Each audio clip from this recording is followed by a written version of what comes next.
Oh, Blackheart, is that really all it took to get you to be quiet? I should have done that a long time ago. Anyway, hello everyone. We're picking back up with Laugh Track as I finish my review of it. I was supposed to do more. I was going to do more on Sunday, but the review embargo I was told about, or rather the streaming embargo.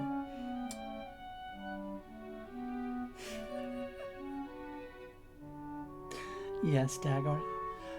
The streaming embargo forbid that until Tuesday, and then I just didn't have time to go over it through the week. Plus, if I'm honest, I needed time to recover from everything that this game is.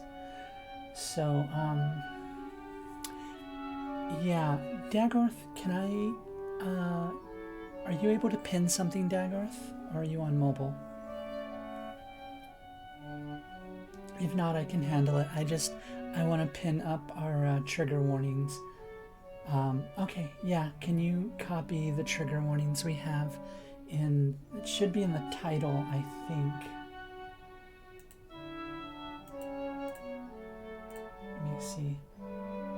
Yeah, if you can copy the trigger warnings and pop them up, I'd appreciate that. So, this game, Laugh Track, how do I put this?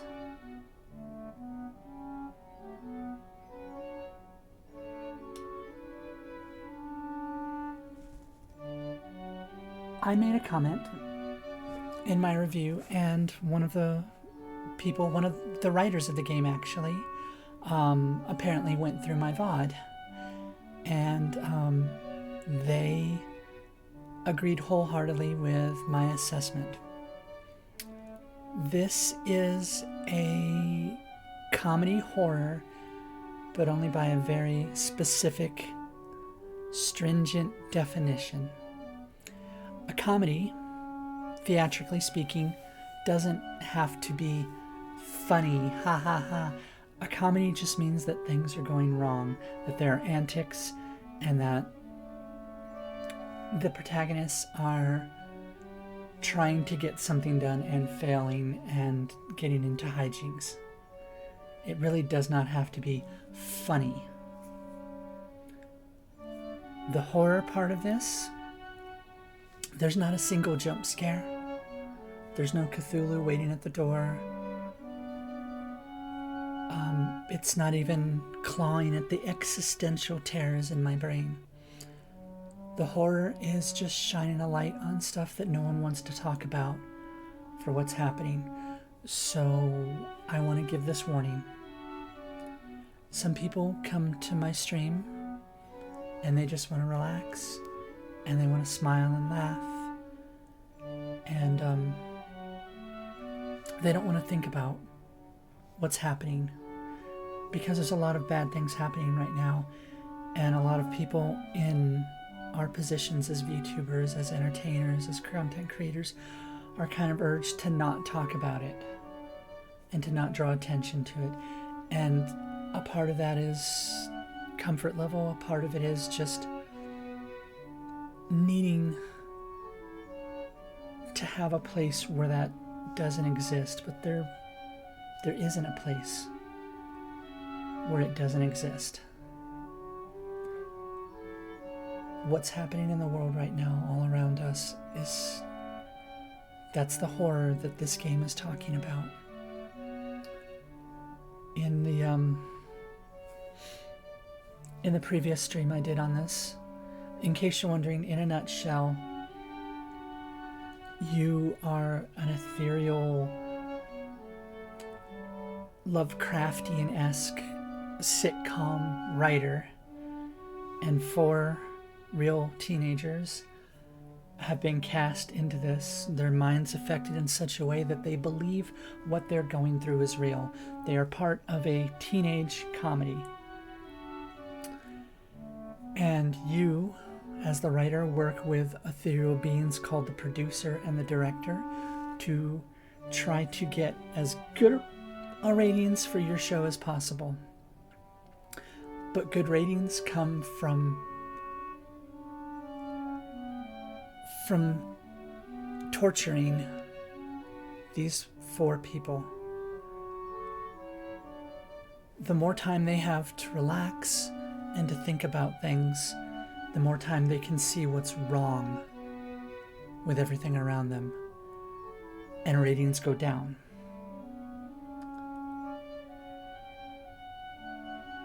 Drama pops the ratings up at the cost of hurting these people. All 4 of them represent people that are being marginalized at the moment. People that are being ostracized. Groups of people that are being targeted. In the last episode, as part of Wacky Hijinks, 2 of our characters were attempting to rent a DVD that was off limits. The DVD, the movie, was a teenage romance between 2 girls. Not a sexualized thing, just a teenage romance. It just so happened that the 2 love interests were both girls. And in this world, like in several places throughout the country, my country, in this world, anything that focuses on homosexuality or other abhorrent lifestyles is deemed pornography, and you must be over 18 in order to watch it. They're teenagers. So thus began the Wacky Hijinks. One of the ideas they had was to stalk the video store clerk to their house, rummage through their garbage, and see if they could find something to blackmail them with. What they found was a handwritten prescription for estradiol. If you don't know what estradiol is, I have a bottle of it right here.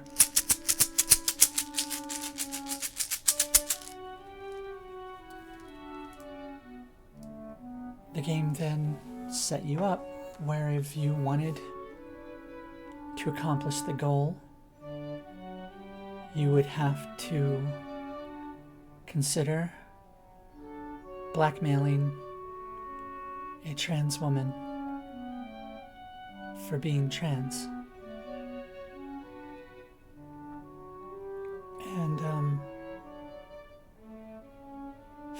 yeah, Ash, that's what it was.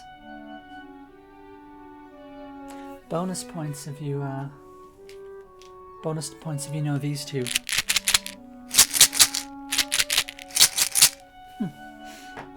Anyway, yeah. That part hit really hard. Everything that's in this is hitting hard. The pilot episode, right? Level 1 of the game, so to speak. You're trying to balance keeping the ratings high enough that the show isn't canceled. Very good, Ash. You know your stuff. You're trying to keep the ratings high enough to keep the show from being canceled, but low enough that you're not literally torturing these people. And one of the decisions I made at the end of the pilot that really was the first one, I suppose it didn't hit as hard as blackmailing a trans woman, but one of the first ones was, so you have, your main character, she's, I guess she's a hippie girl, very liberal, but she's kind of out of it and out of touch with stuff.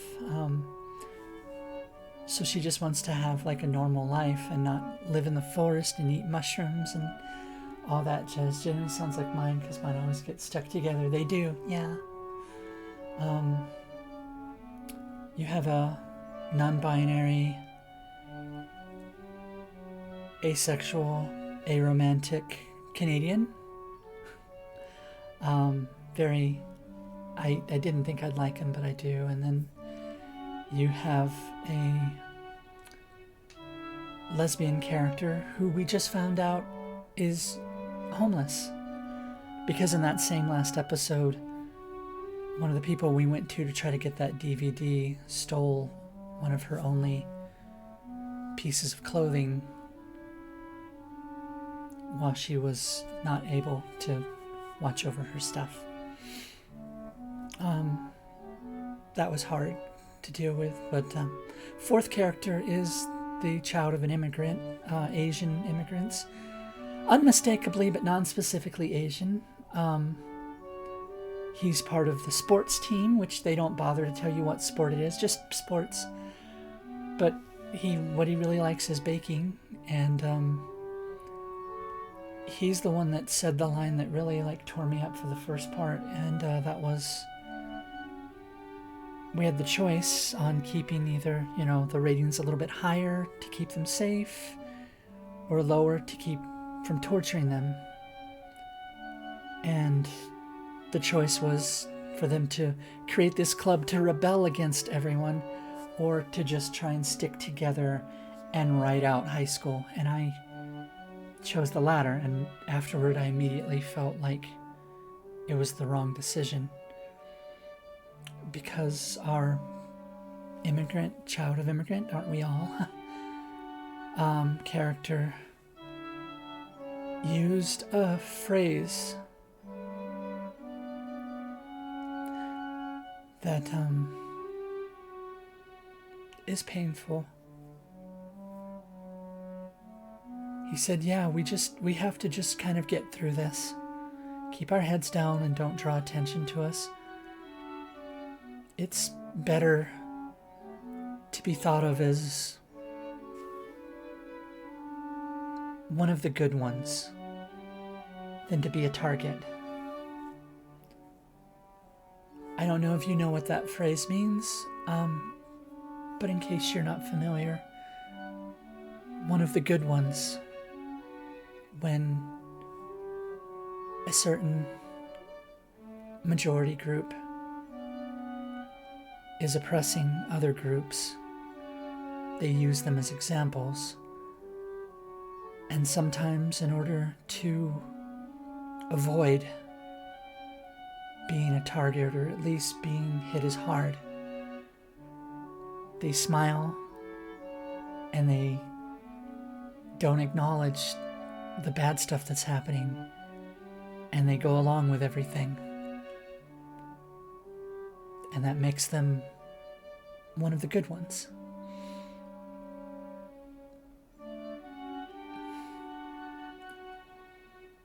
So I may not be as vocal, as peppy, as cheerful during this particular game, but it's an important game that I want to get through.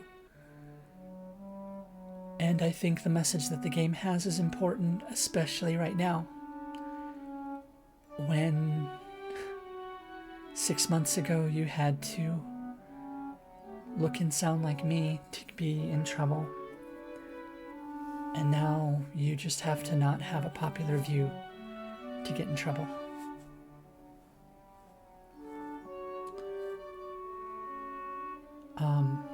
If anyone's not comfortable with the stream, I understand. And I probably won't be doing this again next week, so we'll have something nicer and more gentle to go on. But I would urge you to take a look at this game. It's free in a time when we really need to be looking at this kind of stuff and look at the things in our world that are ugly directly in the eyes.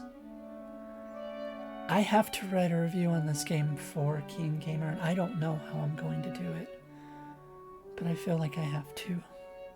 Anyway, it is called Laugh Track. It is free on Steam right now, and I recommend you guys go take a look at it. But there's a trigger warning, so just be aware of that, okay? It is a hard game, and it's not because it's difficult. So with that, why don't we go ahead and get back to where we were. Again, I apologize if I'm not doing fun voices or making jokes and remarks like I usually do.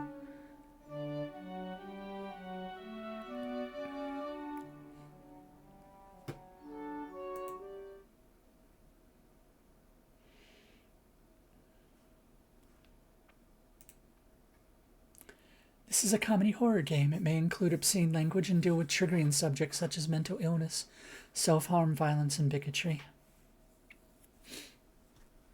Alright.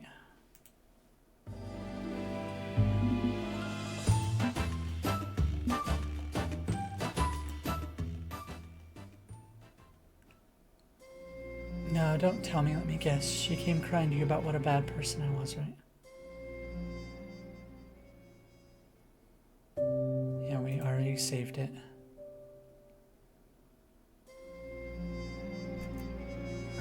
Make it a wabi. Galda. Relic normal. So, ethereal typewriter, we kind of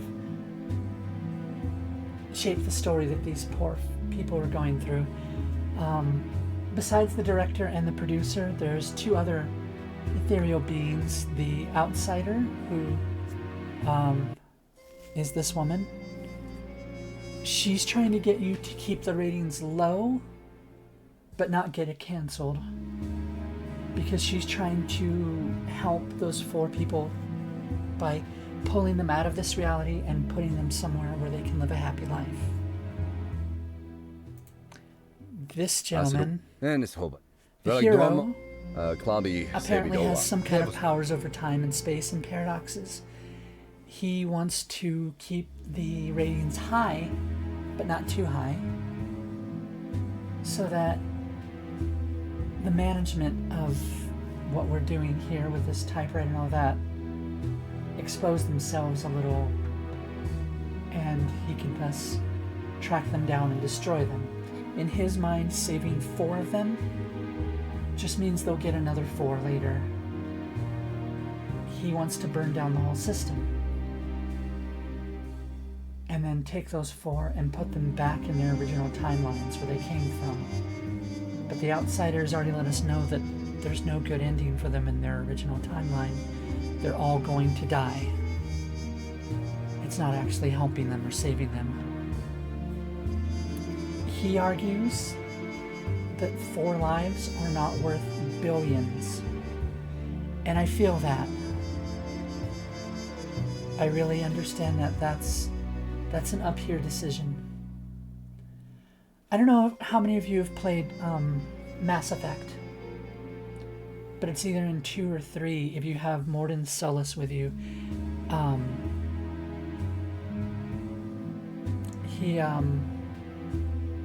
At one point he's looking out the window and he's thinking about his nephew. And you ask him, like, why are you focused on your nephew? And he says, because we're trying to save the entire galaxy, and that is too big. It's too big. There's no way to connect it on a personal level. Our minds can't handle it. I need a personal touch. I need something I can connect with. So I'm focused on doing this because it will save my nephew.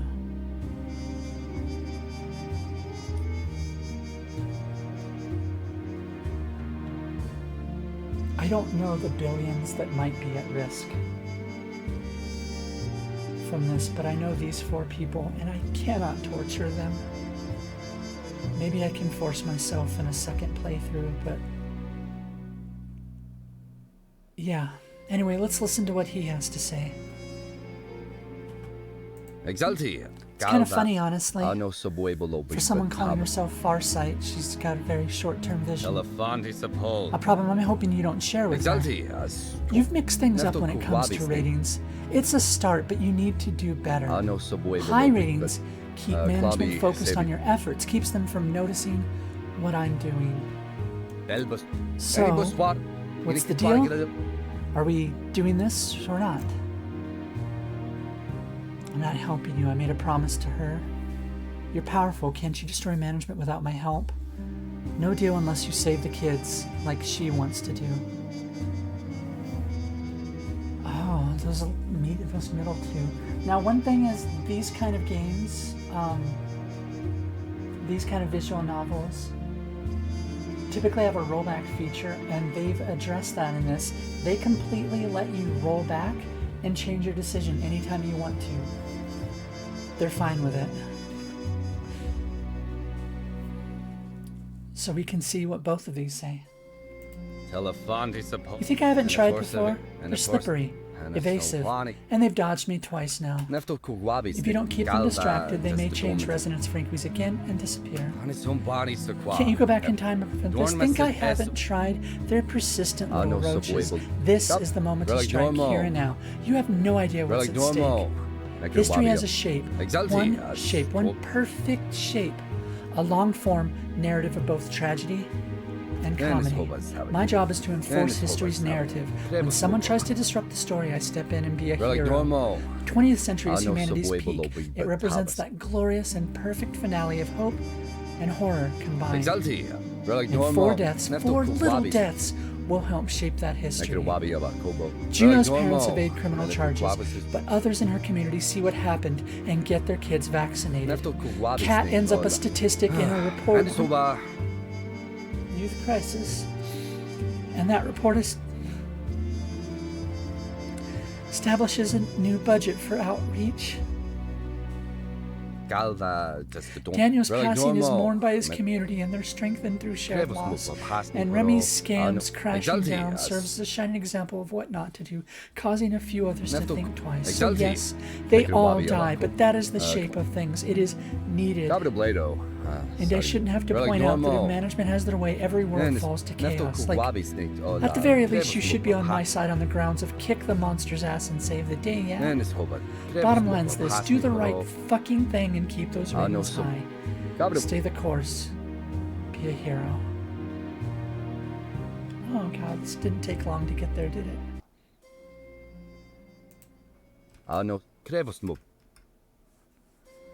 No deal unless you save the kids, like she wants to do. Oh, won't someone please think of the children? Bah, I am thinking of the children. By which I mean all children across time and space. Optimizing child welfare by denying them the damn by saving the damn gigaverse. You have no clue what's really at stake, do you? History has a shape, one perfect shape. So yes, they all die. I shouldn't have to point out. I don't.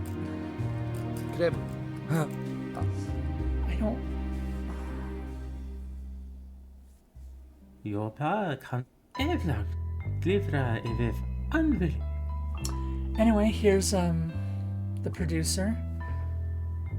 They were the producer was.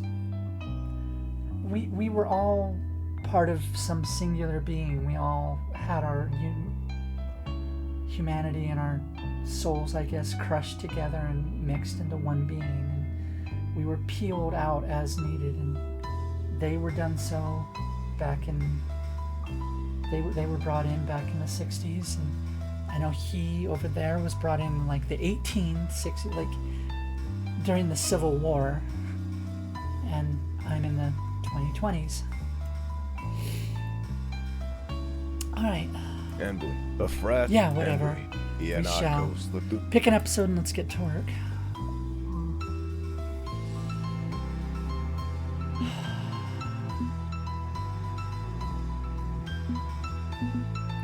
Is it time for a very special episode? Oh god, if I do more Cat, I'm going to cry. We got good ratings and then bad ratings. 2, 3, 4, 5. 1, 2, 3. 4, 5 plus our finale.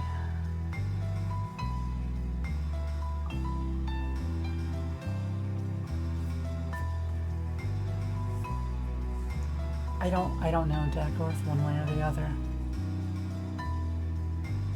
I don't know what to think. I don't think any of this is very black and white. Because I understand what he's saying.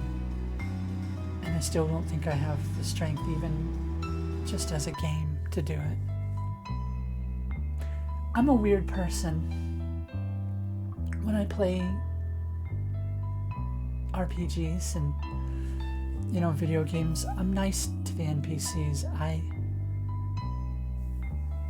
don't randomly bully NPCs for fun, or I've never done the thing where like you save the game and then you kill an entire town just to like get it out of your system or see what it feels like or whatever. I can't do that.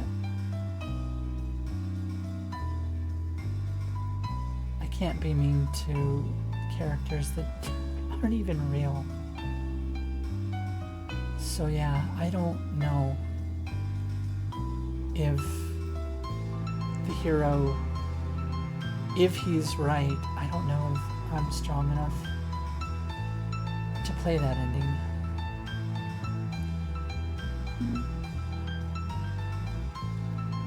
We didn't get a lot of Daniel in the last one, so let's take a look at him. It's the Quadrangle Region semifinal, and Daniel's in the grid line position. Go team go, intolerance. Oh, why couldn't I just be like one bad thing? Why do I have to check boxes? I'm not saying that these three, that I match all of them to a core, but I have at least a little bit that I can feel for each of them, and I hate it, and I hate, yeah. Anyway, second to some.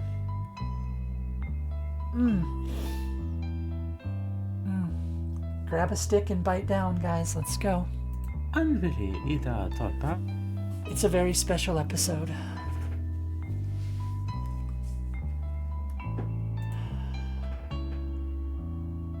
Snorp, only supap. Snorp, no trouble. I guess Blackheart's gone, and I guess I'm kind of glad because I don't want him to see me cry tonight.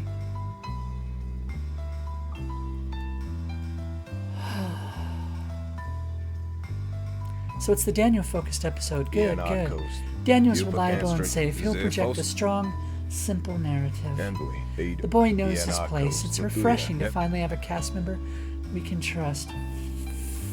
Fuck, do I hate hearing that? From someone who...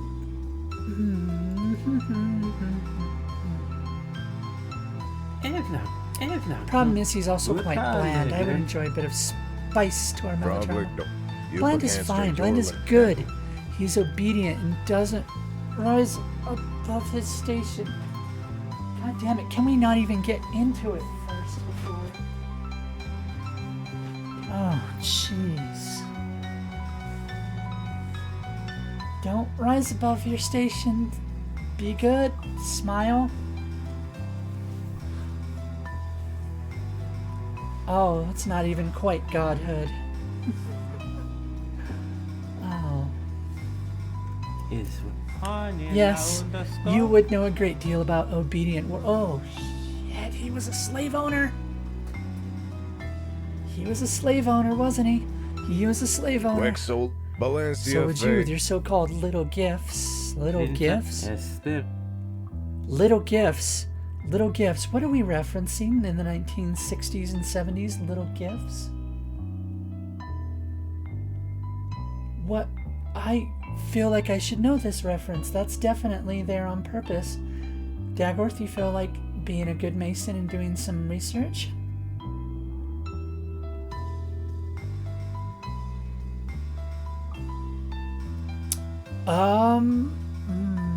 That is...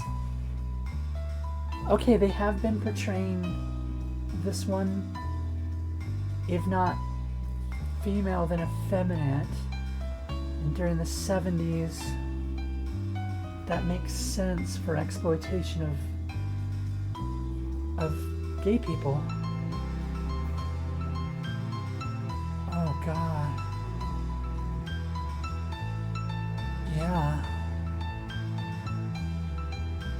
Oh. Don't you start, Well, and don't you Flip- start. We don't have time for this. Zefosto panic, Life was easier the when we were frast- absorbed into management, wasn't it? suppose.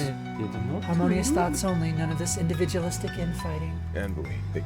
Yeah, Daniel gets that. He knows what it means to blend. It's admirable. Snorpish grandpa. Only Nefto a And when this frast project with is done, you and I, the storyteller, will blend back into the whole. One pure entity, management, Snorpish. a million minds unified in hunger forever. As it should be. As it should be. I'm heading down to the studio. See you there. Why are you putting me under a spotlight? Oh, you had to come here in person, Daniel. I don't want to be the star of the show. I just want to endure it. The storyteller is shocked to see Daniel backstage. This shouldn't be possible. Our souls know what's going on here. It's our minds that refuse to accept it. Nobody really wants to know the magician's trick. We want to be comfortably dazzled. I lead a quiet life, and that's the best they'll allow people like me to have.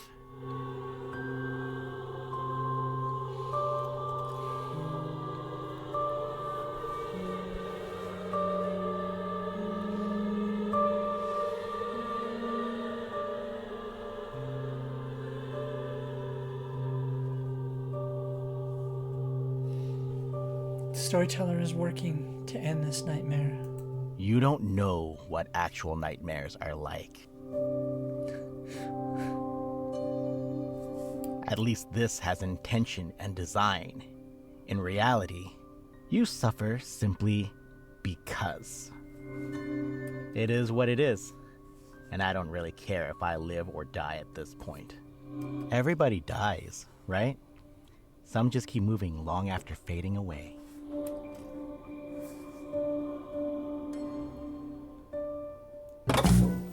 This episode brought to you by The Trophy of Pride, available at all major department stores. What's it for? Who cares? You've got it and they don't. Buy yourself a trophy today and declare your victory over life itself.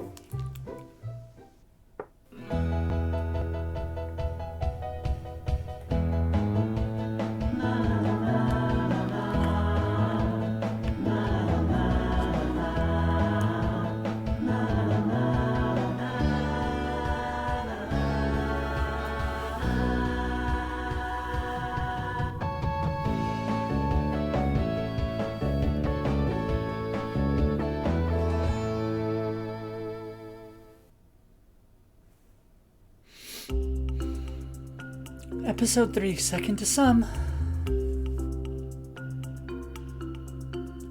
I have no idea what MFO is. You're welcome to look it up if you want. I will say this feels like it was difficult to program just because I get to pick these episodes to do in any order, and whatever happens in one has to be reflected in everything going forward. So bravo to them. We'll see how that works out, if it's reflected at all, or if maybe they're just like, vaguely reference the spaghetti incident or the noodle incident, I think is the trope name. Interior gymnasium morning. School's holding a pep rally for the sports team. The secret Rebel Baking Club exhibits various levels of enthusiasm for this. Yay, sports! Go sports! We love our sports team! Bring glory to the school, death to the enemy. Drink their blood, I guess. Nobody dies from sports games. Long-term brain damage from CTE doesn't count then? Come on, it's a pep rally. Show some pep. I saved my pep for God's purest sporting challenge. Hockey. Or curling. Curling is great too. Sports are a pipeline directly into corporate exploitation and body image issues. Not to mention the riots that break out when your team loses the big game. Or the riots that break out when your team wins the big game. Can't something just be fun without also being a signifier of deeper society ills? Oh god, here we go. First one. I calls it like I sees it. Well, you're seeing it wrong. Sports are all about... Okay, so... The real challenge in this game, right? You see those little light bulbs. A broken one leads them more towards realizing the truth and keeps them from being tortured as much. The bright one is the peppy answer that they're supposed to say and typically leads to more drama. The key is you've got to choose some torture or the show is canceled. And then they're just dead. Wiped out from existence. So you can't just give them an out on every single choice.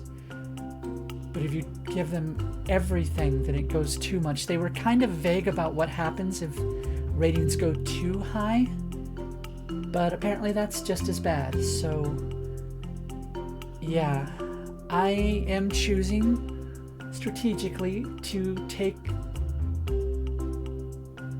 the ratings early on while there's less at stake, because I know the time we get to these last few bulbs, they're going to be asking me to choose something horrible. It's about spirit, our school spirit. I have no doubt the school is in fact haunted. Sport unifies the students, rallies them behind a common cause.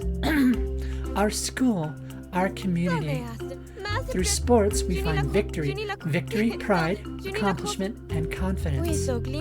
We'll show the world that a student body united can never be blighted, ignited, fighted, extradited, dynamited. I don't know, I think this school could be dynamited with enough high-yield explosive devices.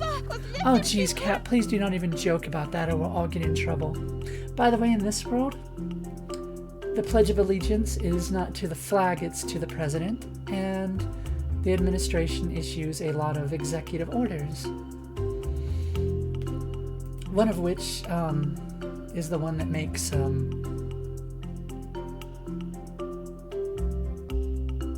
homosexual media considered pornography. Let's hear it for our sports team, going for the gold in the district semi-regionals next week. Yeah, kick those district semi-regionals in the butt or whatever. I don't get how the sport works, but hey, spectacle, yeah? Look. The cheerleaders are forming an introverted human pyramid. Inverted human pyramid? Ooh, yeah, go school, go sports, go pyramids. And let's hear it for our team mascot, Ixelbach, the nameless one. Dagworth, you want to cross-reference Ixelbach, the nameless one? See what we can dig up on him from the archives. Just feels like, you know, as a Mason, it's my duty when I come across something like that to make sure that we you know what we're getting into with it. Dangerous creature. Ixelbach, the nameless one. But if he's nameless, then why is he Ixelbach? Is he a creature of paradox? Am I milking this for too long because I don't want to move forward and go against the really terrifying stuff? Alright, probably. I figured it was probably as much, but you never know. They say to gaze upon him is to bear witness to death itself. Why are we using an eldritch cosmic entity as a mascot? He's cheap to summon and we're minding the budget. Look away, Juno. Do not gaze upon Ixelbach, the nameless one. Hang on, doesn't that mean he has a name? Death, death, death beyond flesh, death of the soul and of the self. Oh, hey, there's Daniel. Here they are, our leading star and support, ready to take all the gold. It's Daniel and the champ. Remember, everyone that's not one of our 4 characters doesn't really get anything. A generic Cthulhu XP. Okay. Ladies, gentlemen, and NBs. Oh, of course it's Remby saying that. I was like, there's no way that... I know I'm the only uncloseted NB in the school, but come on, it's not too much to ask.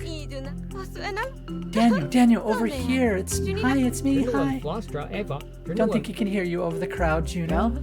Yeah, he's busy flexing and showing off for the masses. No time for individuals. Must appeal to the madness of the crowd. Aww. We'll catch up with them later at the video dome. We could wait up for Daniel, then go. No time. Let's sneak out and queue up before anyone else gets there. Queue? Huh? It's Canadian for get in line.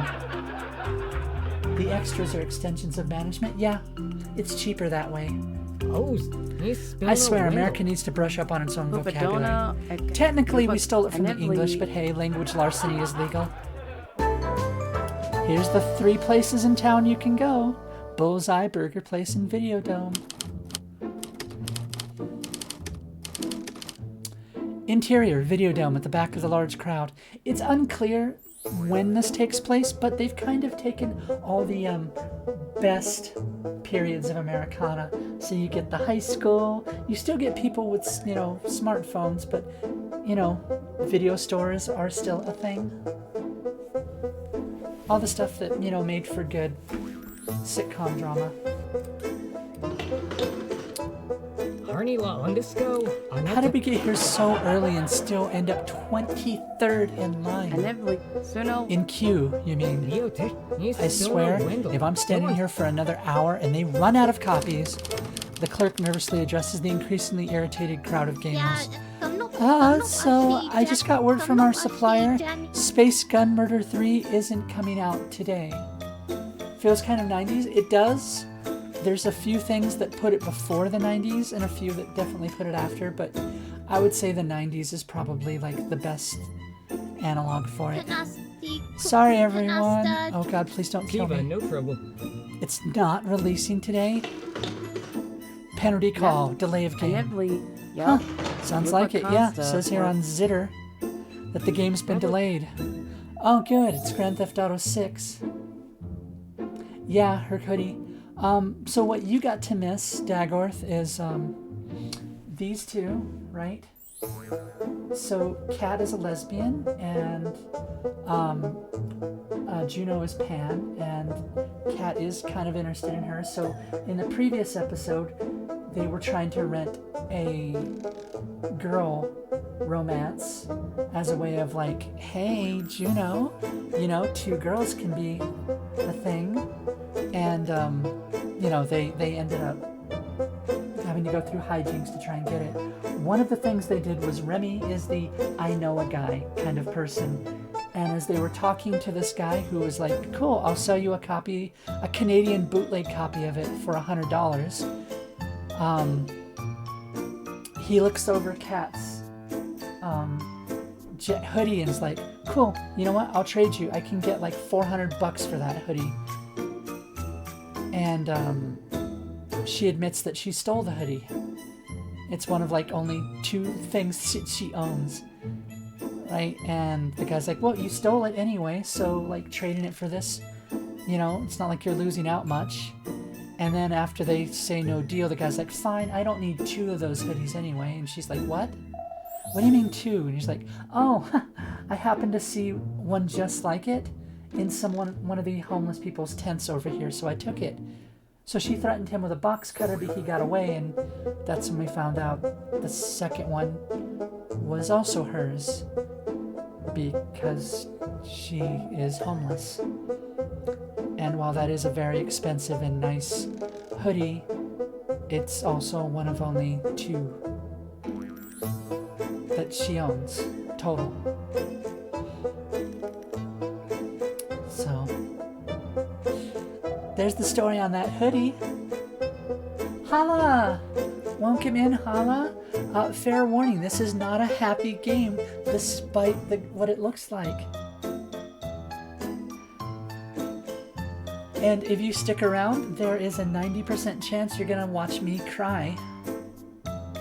Because I cried the last time I played this.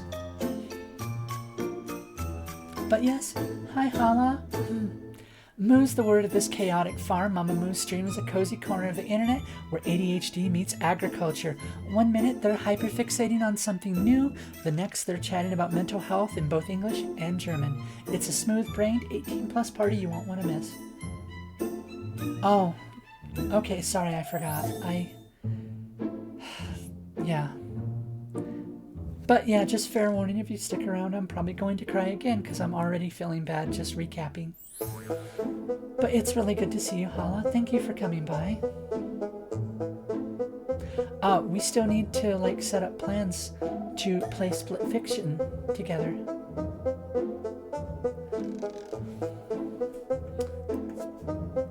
Done snorfilte 5 of the programmers dropped from crunch-related exhaustion.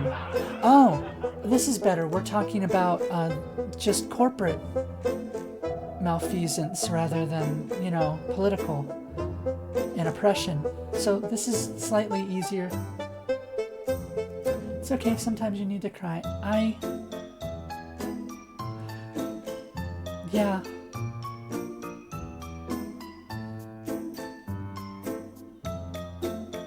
Sometimes. It might be another week. Yeah, well, I'm staying in line anyway. When it does show up, I want my copy. It's my American right to stand my ground, and that means my spot in line is absolute. I don't care if it does take all week. I want my hot video game so I can be cool and trendy. Wasn't Daniel supposed to be joining us a while ago? Oh, he probably got delayed too. Hopefully not from dropping from exhaustion after giving out so many high fives. Which is when Daniel enters a bit out of breath. Yeah, Evla, I have My apologies, I had to distribute more high fives than expected. We have fun here.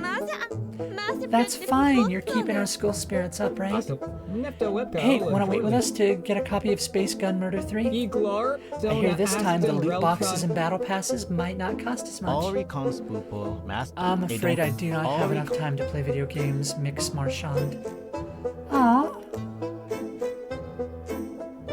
I can't remember the last time I saw someone actually use the mix honorific. Yeah, you missed yesterday's Secret Rebel Baking Club meeting too, in which we did neither baking nor rebellion. Mostly it was nerdy comic book debates, Marxist economic theory, watching paint dry. I'm gonna at least make them have something fun. Jeez.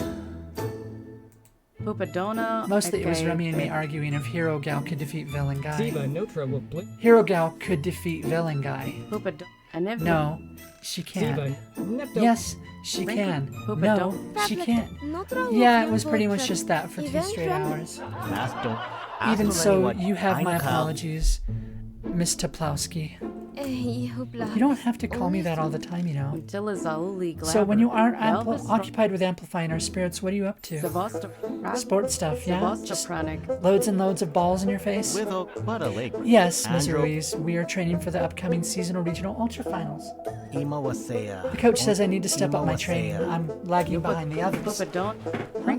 Since when? You're the top performer on the team. You scored 2.7 touch goals in the last trimester during the Thursday tournament throwdown. Since when do you follow sports, Cat? I listen, and I have a good memory. Doesn't mean I give a shit. Oh, we have an incoming ad in 3 minutes. But Daniel's their best player, so why is he being read the riot act by the coach?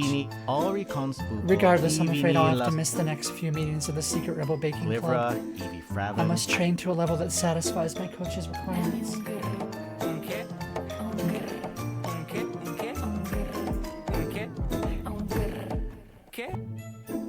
There, that's what it does.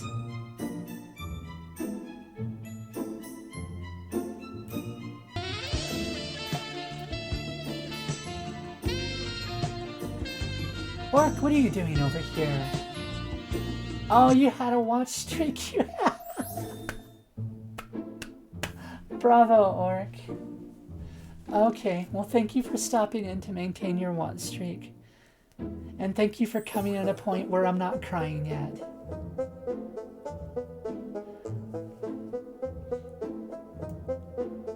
You know what? I need to turn the volume up on that Dame un Guerra. Hold on. Oh, what did we get here? Head pats. We're on manual head pats at the moment. Nope, not that. There we are.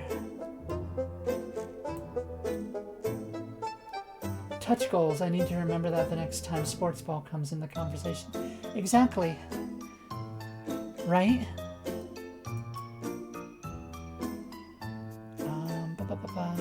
Browse alerts. Channel points.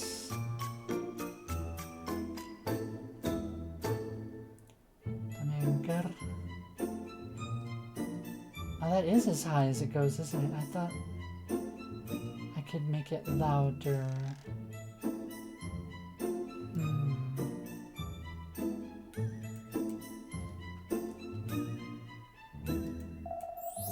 Okay, we'll just bump up the sound alerts toggle. There we are.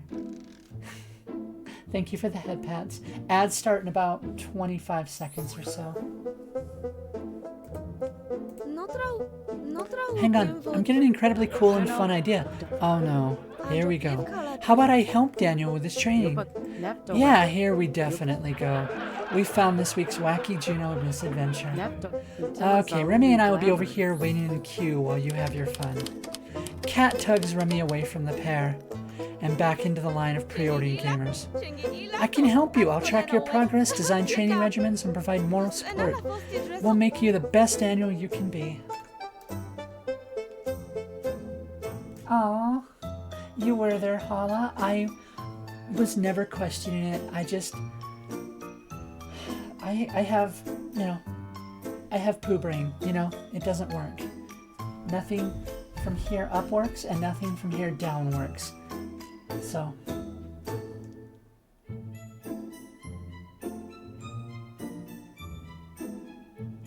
Oh, I just realized that I am covering.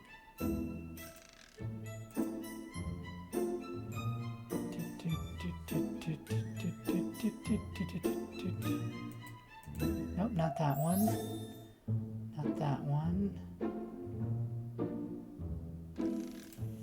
That one. That is covering up chat. So I guess I'll put it down here. And maybe make it smaller. There we go. Alright, we're in ad break.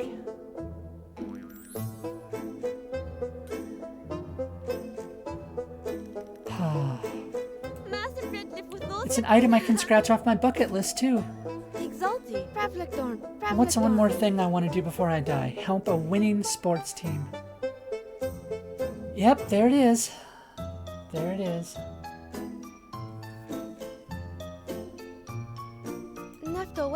And with my help, you'll make your winning team win even harder. It would be enjoyable to have some company while I train rather than going it alone. Very well, meet me in the gym after class tomorrow and we will begin. You won't regret it. I'll make sure you sport so hard that no one ever has to sport again.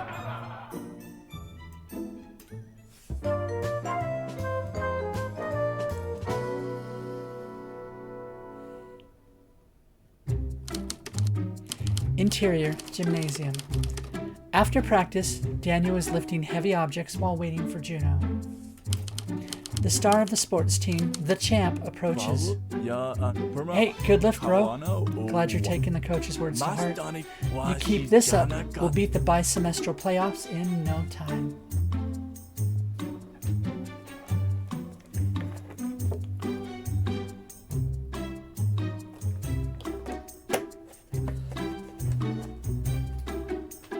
Oh, I missed that. You're currently going down a crying rabbit hole the biological process behind it.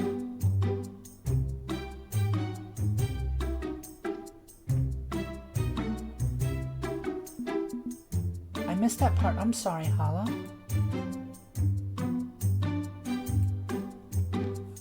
And pat off. Jeglarbo. Don't Jeglarbo. ask Vito, lest you Junie look close up.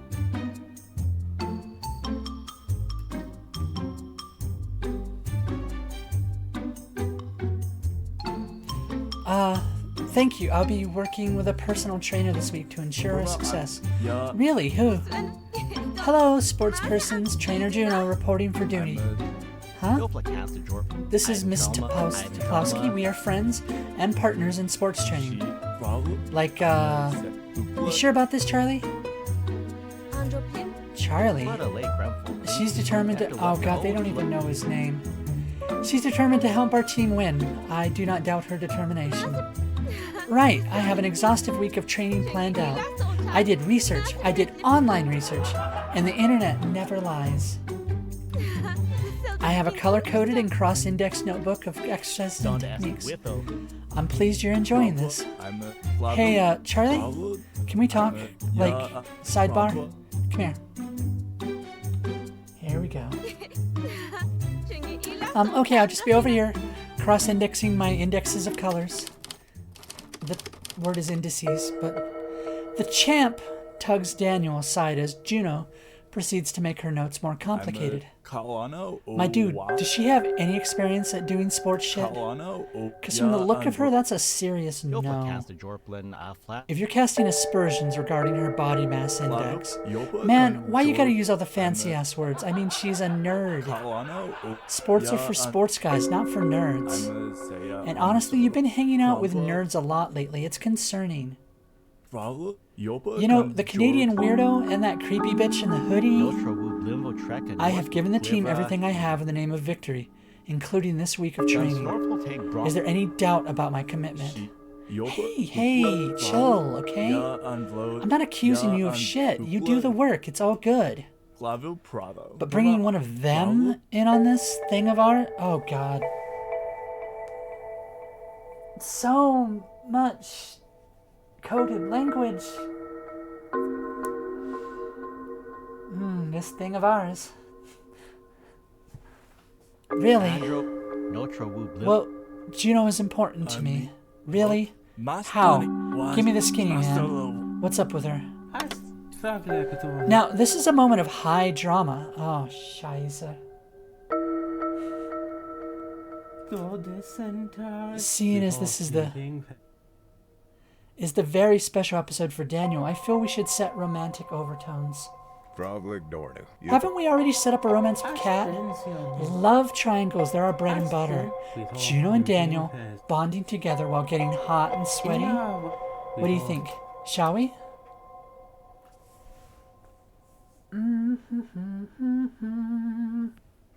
There's romantic tension between them. Keep things friendly. Wait, would Daniel consent to that? You're the writer. You make the decision. Consent is irrelevant. Our target's audience finds consent to be of the utmost importance, thank you. If you're feeling uncertain, rest assured Juno is definitely his type, and vice versa. We brought in Daniel because they would make a fine pair should you allow it to bloom. So what do you say?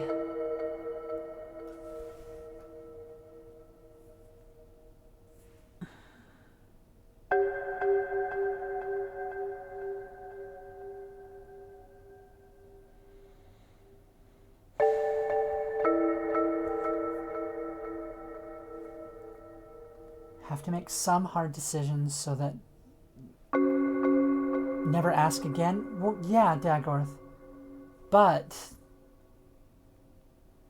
this isn't a terrible thing. A love triangle is not a horrible thing, and it's fine for one person to have feelings for multiple people.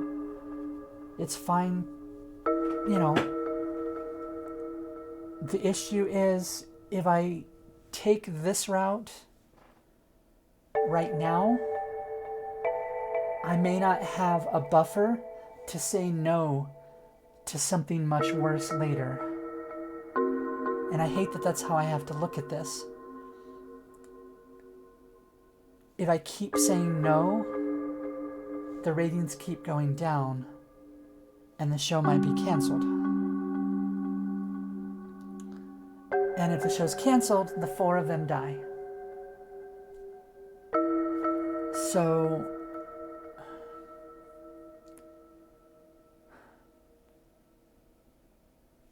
this option feels like it's going to be the one that does the most damage to our ratings.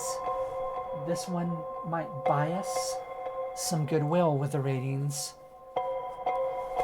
and doesn't necessarily mean that anyone has to fall in love or has to go any deeper than they already are. But there can still be some tension.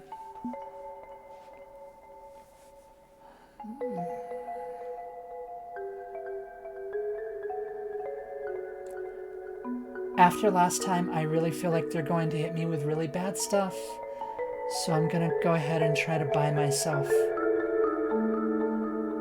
some leeway later on.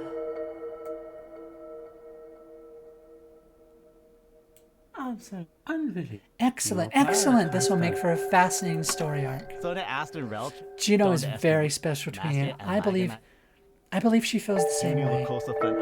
Perhaps we can grow closer during this week of training. Oh, well, shit. Why didn't you say so before? I'm your wingman, man. Of course I'm going to support your quest to get a side piece. My side piece? I was under the impression I needed a piece first before I could have an extra one on the side. Nah, dog. Guys like us can't be tied up like that. It's side pieces all the way down. Oh, hang on a minute. Now I get why you hang out with all those nerds. You got a harem going. Well, obviously not the Canadian weirdo, but Kat? She must be a freak in the sack, and I hate this guy already. And Juno's no looker, but you're a sports hero. She knows she can't do better than you. I'm right, right? Right? 2 chicks at the same time, baby? Oh god, this is so gross. But that's not...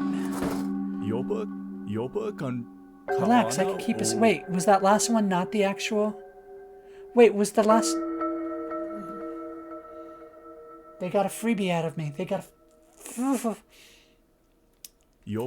Besides, this is normal for guys like us. It's normal. And you want to be normal, don't you? A team player... Fuck, I knew that was too easy.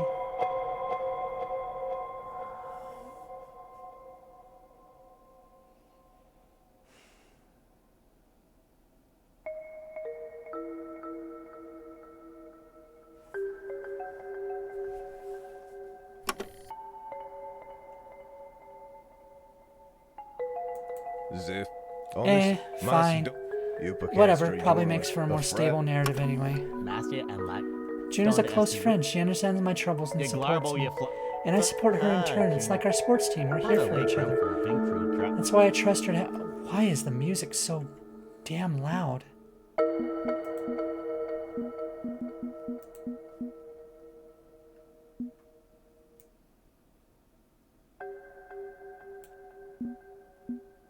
Open dyslexic. Huh. Interesting. Friend. Okay, dude. Whatever you want to call it. We both know she's your side piece. Oh, it's the same thing no matter what, huh? Oh, fantastic. So no matter which one I pick, it's the same.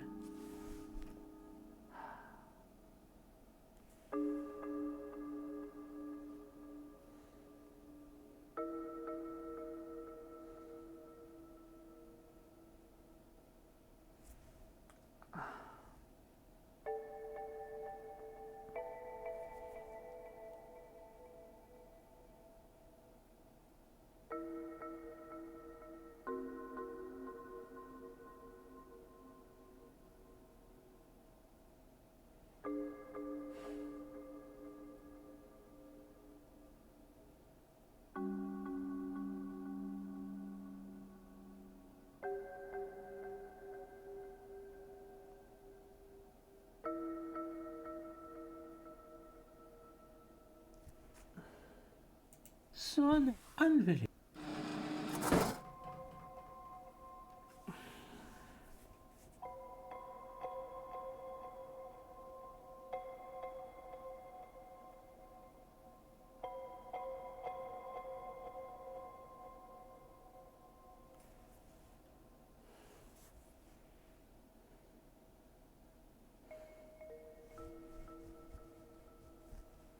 This is what I'm talking about.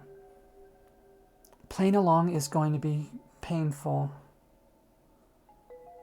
but potentially less painful than whatever these last ones are. Fuck, I don't like this.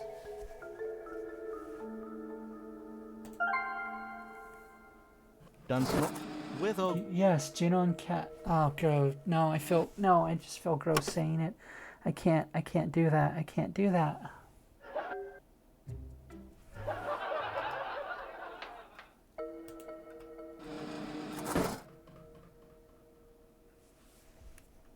I'm gonna hate this. It's gonna be harder on the next one, because it always is.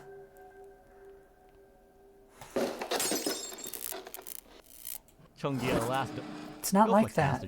Juno's a kind soul with a warm heart. I want to support her as a friend and ally. Same goes for Cat, who is neither kind nor warm, but has a strength I admire. Sure, whatever you say, dude. Dress it up however you like. As long as those nerds don't drag you down, it's all good. Hey, does that mean Cat's open? Maybe I'll play the field. I would strongly suggest against that. I once saw her 1-inch punch a man's genitals so hard he went out a window. Okay, yeah, never mind.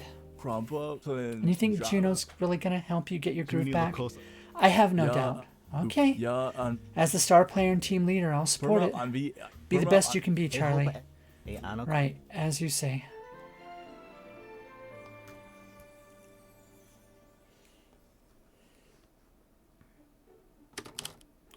Interior, Juno's house. An excited Juno is ready to train with Daniel. Okay, training begins today. It'll be hard, it'll be taxing, it'll be a week of heck. I understand and I am prepared. But even through the hardship, I just know it'll help us bring us closer as friends. I would like that very much, Miss Toplowski. Okay, let's start with your training montage.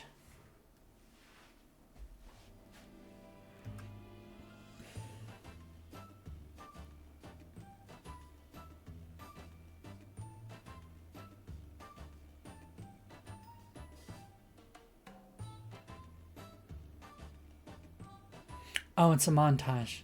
I got it. Swole.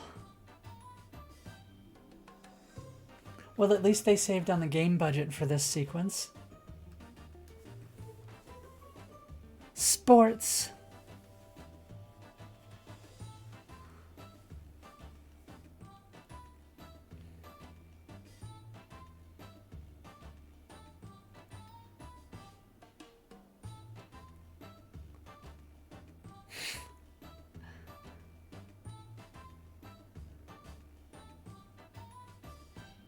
Sports accomplished.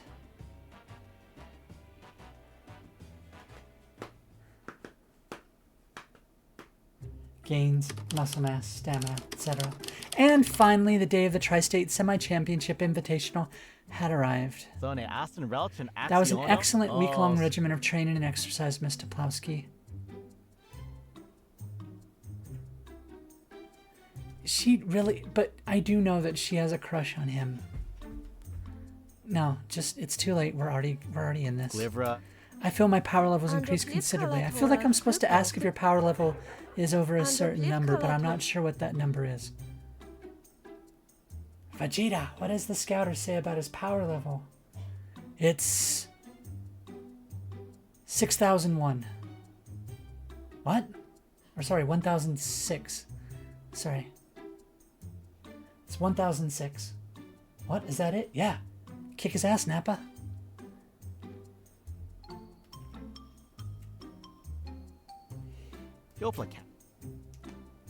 Six? No, that's not it.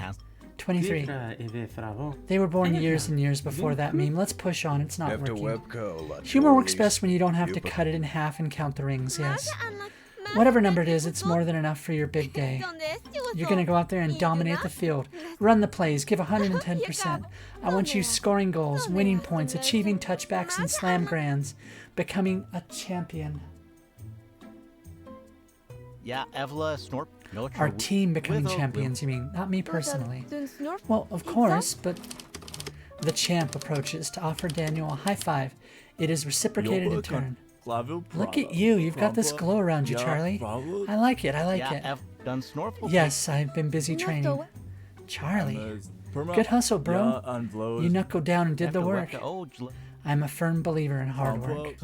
That's why I like you. You do what it takes to win. But don't get lazy on me. Once we crush them out there, keep training. Never stop. Good, good. A fine sports atmosphere.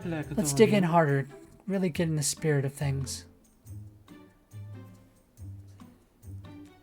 Daniel wants to talk strategy. Juno asks about the champ's training regimen.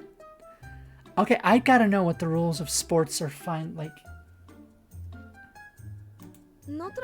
I did my best to lay out some sports strategies these weeks, but I'm still kind of confused by how sports actually work. Like, why is the ball oblong? What do each of the 3 goal nets represent? Is the offside rules only applicable outside or also inside? I think maybe we should have done like any research whatsoever into how sports work. What's to learn? Points are scored, someone goes home sad. The end. Girl, chill out, okay? It's real simple. Points are scored, someone goes home sad. I call the shots, I run the plays, I make sure we take home the goal. And how do I do it? Natural talent. I was simply born better. As you say, yes. But hey, your boy here's a big part of that. It's a 1-2 punch. He sets him up, I knock him down. Kickoff's in 30. Later, side piece. See you at courtside, Charlie. See you at courtside, as you say. Daniel? Why does he keep getting your name wrong? Aren't you 2 best friends? He is my teammate and the star player, therefore we must be friends. Oh, for crying out loud, who queued up one of the uncomfortable music tracks? This is supposed to be our exciting sports story. Hush now. We must have some drama alongside the action. You must be friends? That's a weird way to say it. It's a weird sort of friendship. Do you know what Charlie actually... Oh, shit! I thought he was just getting his name wrong. Oh, shit, he's doing it on purpose.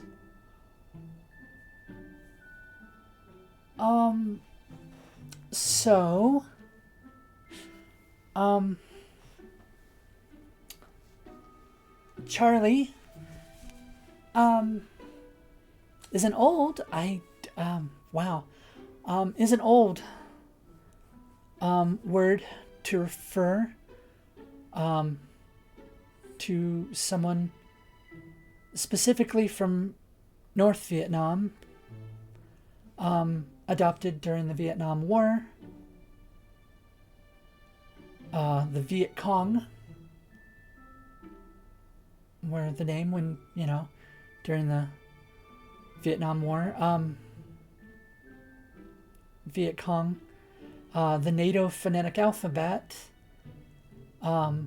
you simplify that to just VC, but when you radio stuff, right, letters get muddled when you try to spell stuff, so that's why the NATO alphabet, Alpha Bravo Charlie, Delta Echo Foxtrot, all the way through Zulu, right? They would be Victor, V, Charlie, C. So slowly, VCs or Victor Charlies became the term to refer to the enemy combatants, the Viet Cong, North Vietnamese, before Vietnam reunified. And then just Victor Charlie just slowly became Charlie. I was giving that person too much of a benefit of the doubt and thought that he was just getting Daniel's name wrong. He is using a 1970s slur for someone of Vietnamese descent. There you go. That's what Charlie means. A chocolate factory tourist? Someone who can't kick a football? A Berlin Wall checkpoint? The The Viet Cong. Yep, there we are. Also known as Victor Charlie, or just Charlie. Soldiers during the war used Charlie as shorthand for the enemy they were sent to kill. An enemy that looked like me. North or south doesn't matter to a bullet. My family fled the Viet Cong, escaping Saigon before it fell, so it's not even an accurate slur.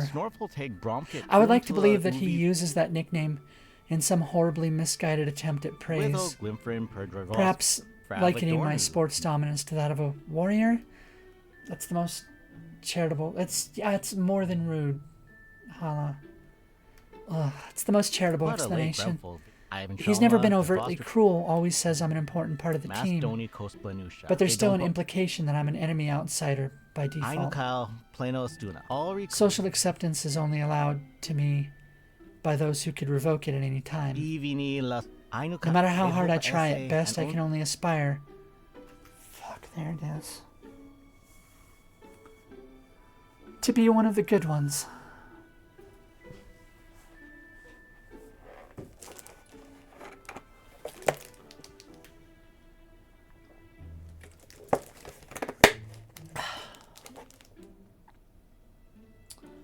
The term "one of the good ones" is just really kind of, yeah. I'm trying to make sure it doesn't make me cry, Hala. I don't want to overshare, but I am in a position. I'm me when I'm with all of you. I get to be me here on Twitch and maybe a tiny bit on YouTube. But I don't always get to be me once stream is over. And trying to maintain relationships in a small conservative town with family that's conservative can be kind of trying. And in my head I've run through what coming out to some of them would be like, and I've automatically in my head made concessions of I will be me, but around them I will hold back. Even if I confess and come out to them, I will hold back certain parts so it doesn't make them uncomfortable, so that they can better digest me, even if it's not all of me. And I just keep coming back to the idea that by making concessions and only being a fraction of who I am, so that I don't make them uncomfortable.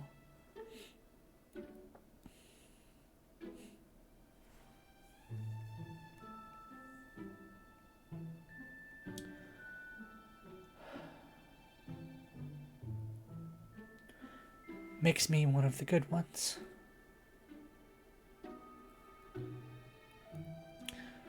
So that when there's talk about how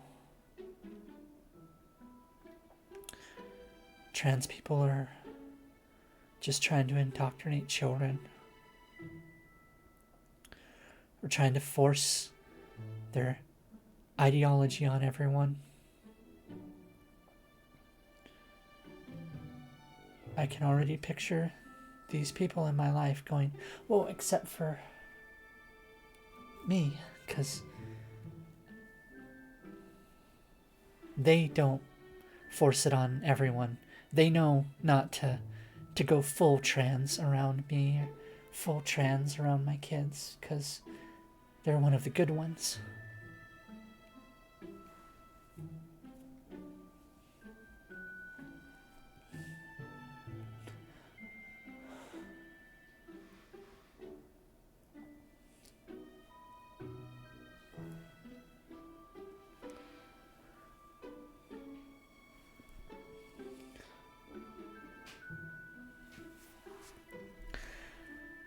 Anyway, shall we keep going?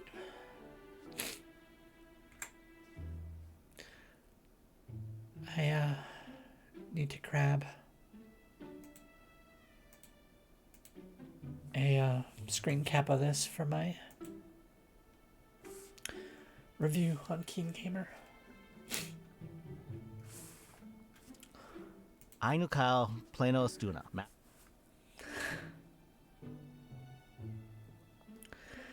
But it's better to be pushed down than to be pushed out completely. Ainukal pleno stuna. All MLM. I would rather he call me that awful nickname than call me something far, far worse. Dear ano e dompa oniwe. Ainukal pleno.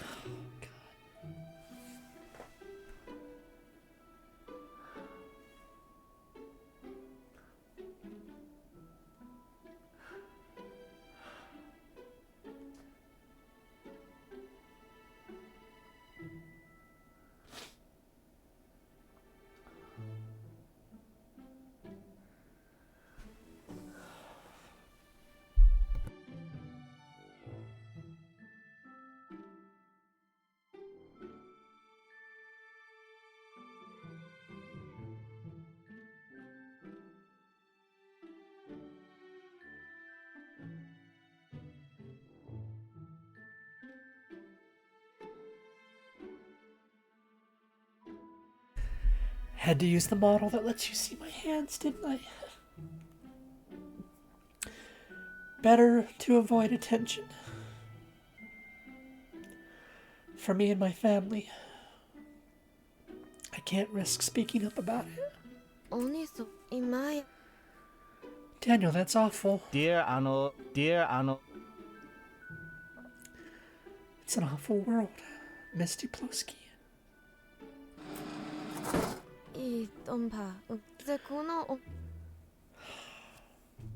Fuck.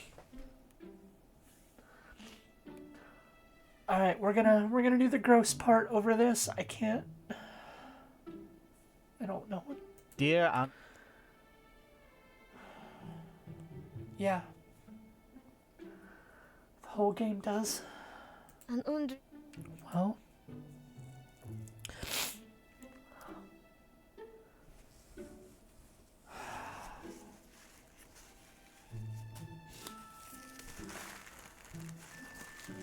So what do you think? Should we do the side piece thing? That's gross on a different level? And then we don't have to put up with this? I hate having to put up with this. Stream title's no longer... Oh. I'm sorry.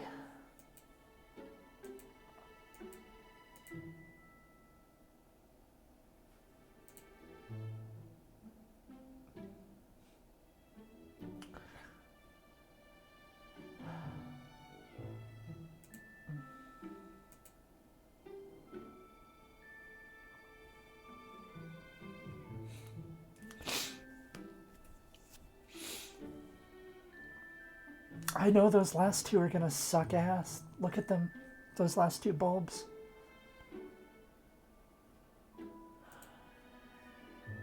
Those last two bulbs are gonna be much harder than this one.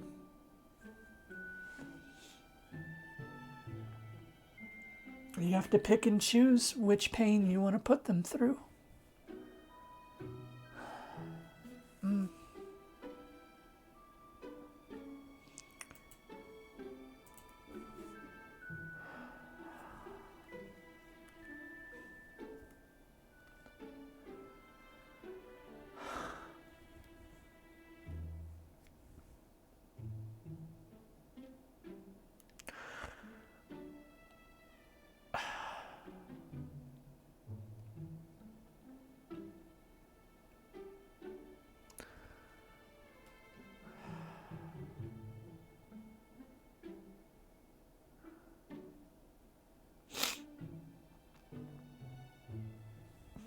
hate this. I'm just sad because what Daniel said fits so many people's reality. Making yourself smaller just so you fit in, but no matter how hard you try, you're never good enough.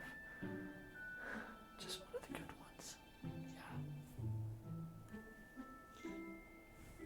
Yeah. It's been a week. I thought I'd be better.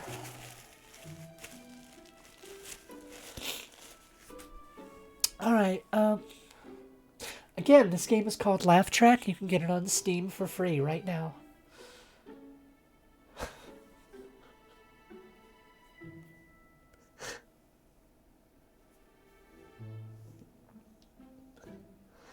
Thank you, Hala.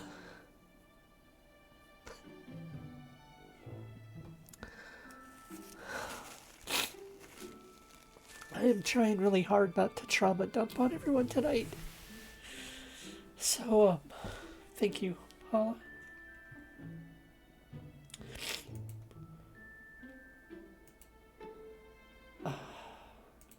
Head pads, right?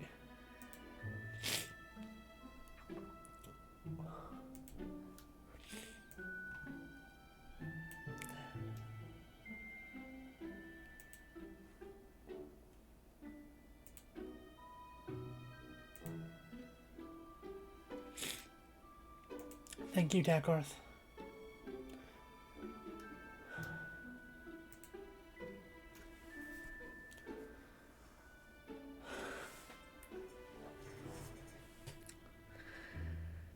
That was a redeem that was supposed to be for horror games, and yeah.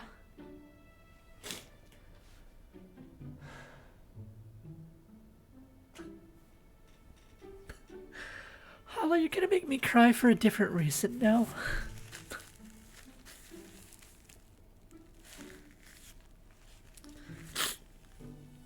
Thank you.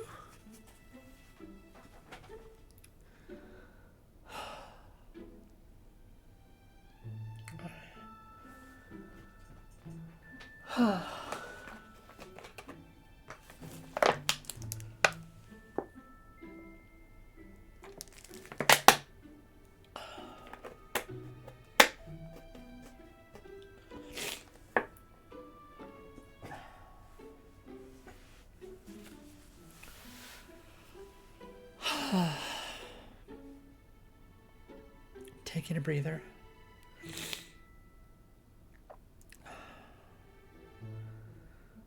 All right. Thinking it through logically, the choices are only going to get harder.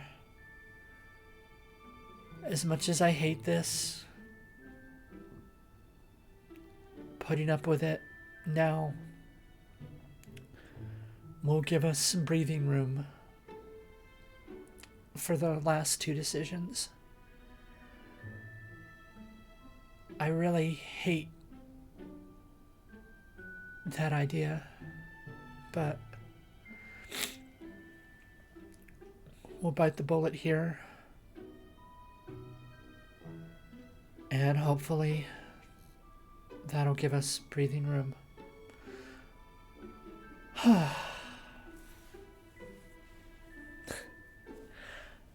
I am very glad Kizzy is in the middle of a game. I don't need her, Blackheart, or anyone seeing me like this.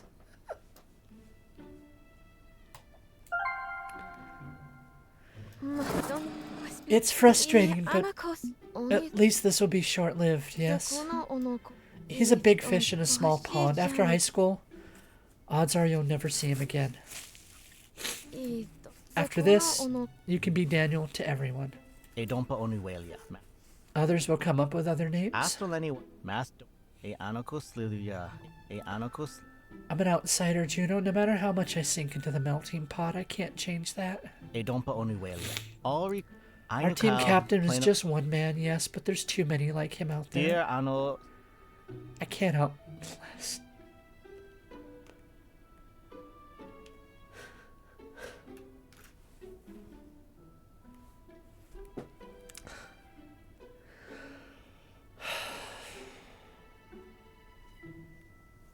Come on, Daniel. Give me 5 minutes.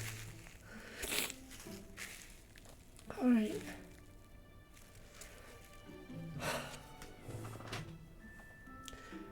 can't outlast them all. So, Ulricon's in Maya. When you put it that way, that's kind of inescapable, isn't it? Well, you've got your real friends who will always know you as Daniel.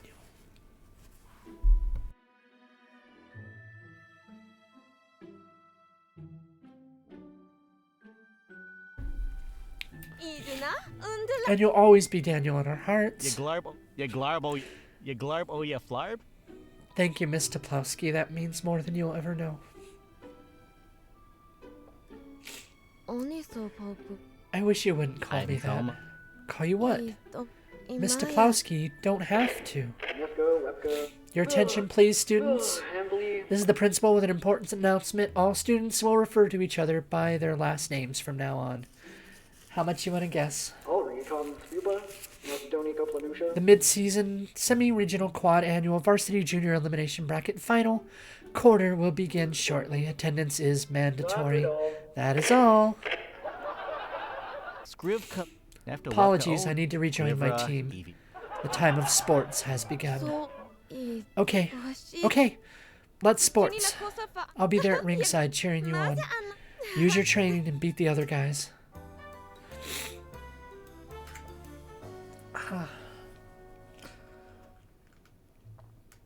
Hi, Ash. Exactly. What do we care about some stupid bigot's thoughts about us? We don't need their approval. We only need the people who love and support us.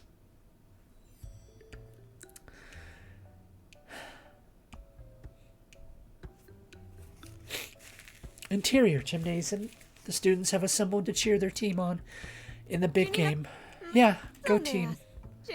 Punt the ball, shoot the puck, brunch the shuttlecock, score victory points.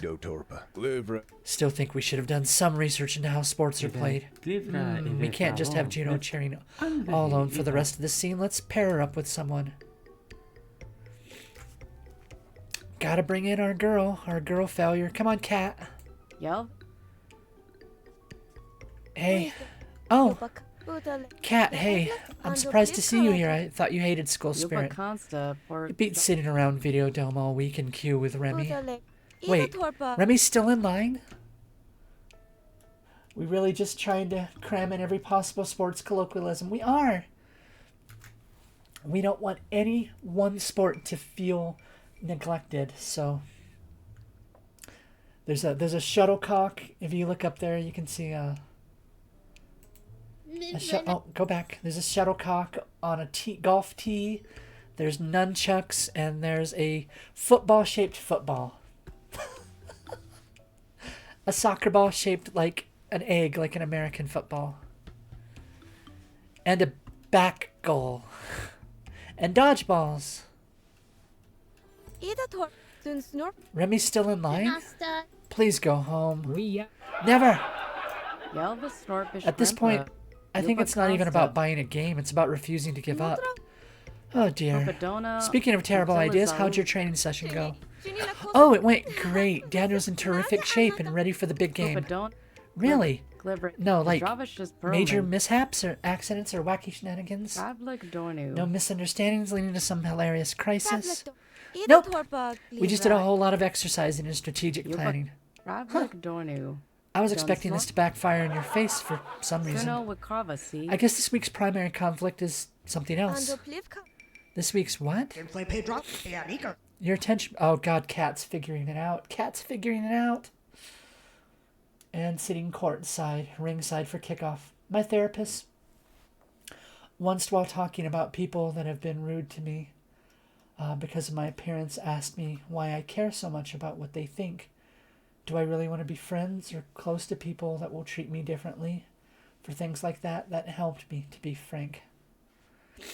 Yeah. I suppose it wouldn't be so bad.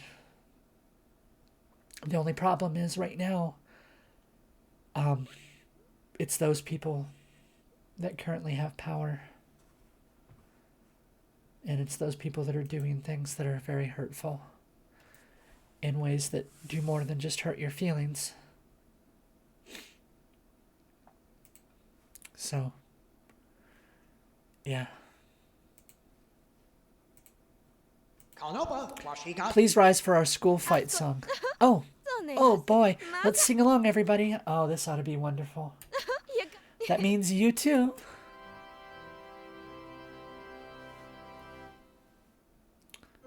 Bring me out to the sports game. Sit me down in the crowd. Buy me some walnuts and jerky snacks. I'm afraid I might never come back. So let's cheer, cheer, cheer the team, guys. If they don't win, they don't win. Because it's 6-4, 9 balls you're tossed. The old sports game. Oh, that old chestnut. Play sports. Finally, I get to direct a proper action scene. I've blocked out the entire game. Stuntmen, camera edits, everything. I'm so excited. Finally, I get to see Daniel do his thing. Live and in person. Here we go. There's the starting face down. Camera 3, pan over to the starting lineup. And the ball is in play. Camera 3? Camera 3, pan to the left. Is it good or bad when the ball goes from that guy to that guy? I think so. That's just how sports work. Camera 3, respond. Ah, fuck. Problem? Looks like cameras 2 and 3 got absorbed into the cosmic hive mind of management earlier. We're stuck on camera 1. Our team has the shuffle puck. They're going for the rebound play. Go team, do whatever it is you're supposed to be doing. What an amazing rebound play. The halfback passes to the fullback and to the lineback. He's at the 10, the 20, the 30, the 10. Oh no, offside touchback. And the ref with the fish on the play. That'll enact the trout ruling. A full week of preparation. All these great shots I storyboarded. Oh hush. At least we get to see Juno's reactions. A trout ruling? That's awful. We haven't seen a trout ruling since Gunderson's third trimester switch down half button press 16 years ago. How in the fuck do you know these things? I did my research to help Daniel, you know? This can't be a real sport. It's not just a sport, it's the most sports. Squats. Oh, Maggie. Sure, I probably should have disabled squats for this particular one, but yeah, let's get it done. It's good to have a little break. I guess I could use the chance to get my circulation going. Alright.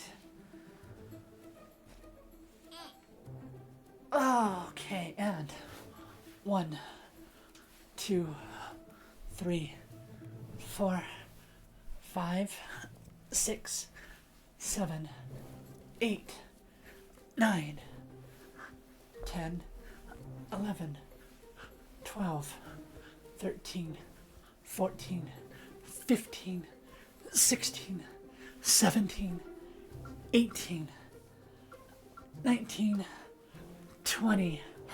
Oh, Moggy, were you here last week, Moggy?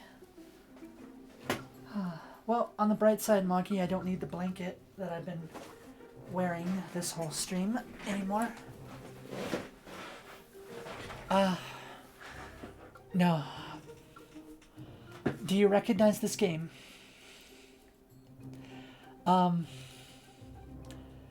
Short answer. This is Laugh Track. It is a comedy horror. The comedy is that they get into hijinks, and the horror is that we are constantly reminded of what is actually going on right now in the world. I have cried 3 times, maybe 4 times on stream tonight. I'm doing this for thematic giggles. You're under no obligation to actually do them. Except I am.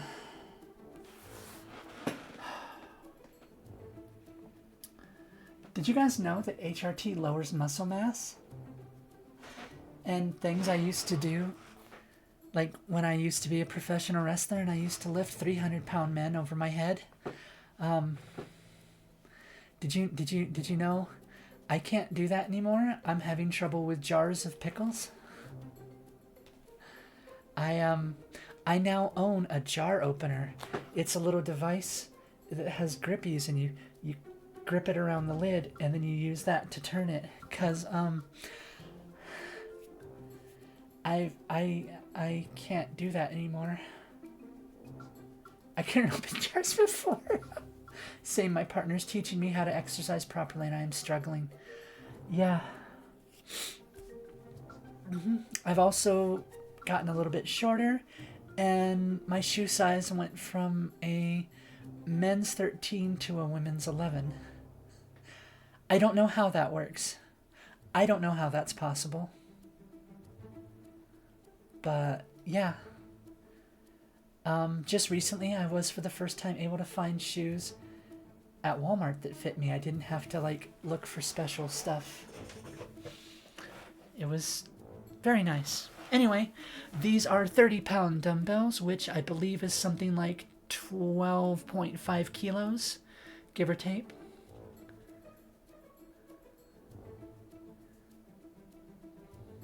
Yeah, no, I am currently wearing an 11 in women's. It depends on the brands. Some of the brands are too tight and I have to do a 12. But, yeah. Yeah.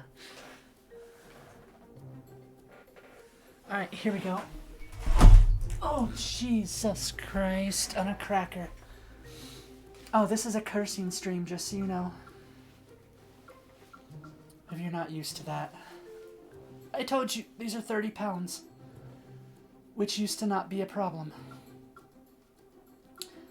Okay, come on. 10 of these. Here we go. 1, 2, 3, 4, 5, 6, 7, 8, 9, 10. Okay. Oh. Oh, thank you.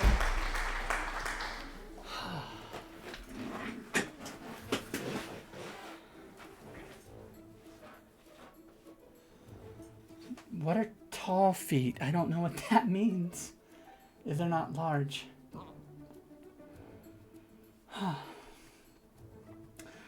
So yeah, 30 pounds each, 12.5 kilos, something like that. So basically it's like a toddler on each arm.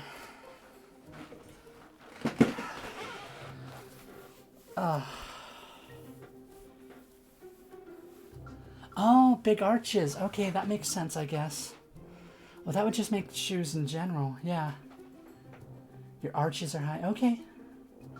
Yeah, sorry, Monkey. That wasn't something. Anyway, yeah, so in this game, I've already cried like 4 times. I don't know, Nintendo, I think, is keeping track. I'm an ethereal Lovecraftian writer. These 4 people are Twilight Zoned into a teenage sitcom. Their brains think it's real. And yeah, I'm in charge of ramping the drama up and down. While 2 other cosmic entities one is trying to save the 4 of them, while the other is trying to destroy the management that causes all this to happen. Every time I make a decision that ramps up the drama, the ratings go up, but they are tortured in some way. And every time I make one where the drama goes down, they're allowed to relax and think, and they can start to see the cracks in reality. So yeah. So far, I got wonderful stuff. Magi, in the previous episode, there was some hijinks where this girl, she has a crush on this girl. And so her and her Arrow Ace NB friend were going to a video store to get a classic teenage romance that had two girls falling in love. The idea was like, oh, we show this, maybe she gets the hint, huh? Two girls in love, huh? And because it is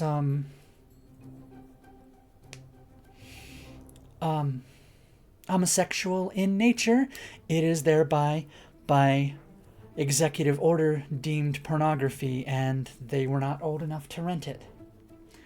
So one of their wacky hijinks was they were going to go look through the video clerk's garbage to try and blackmail them into letting them rent it. And when they did, Kat here found a handwritten prescription pill bottle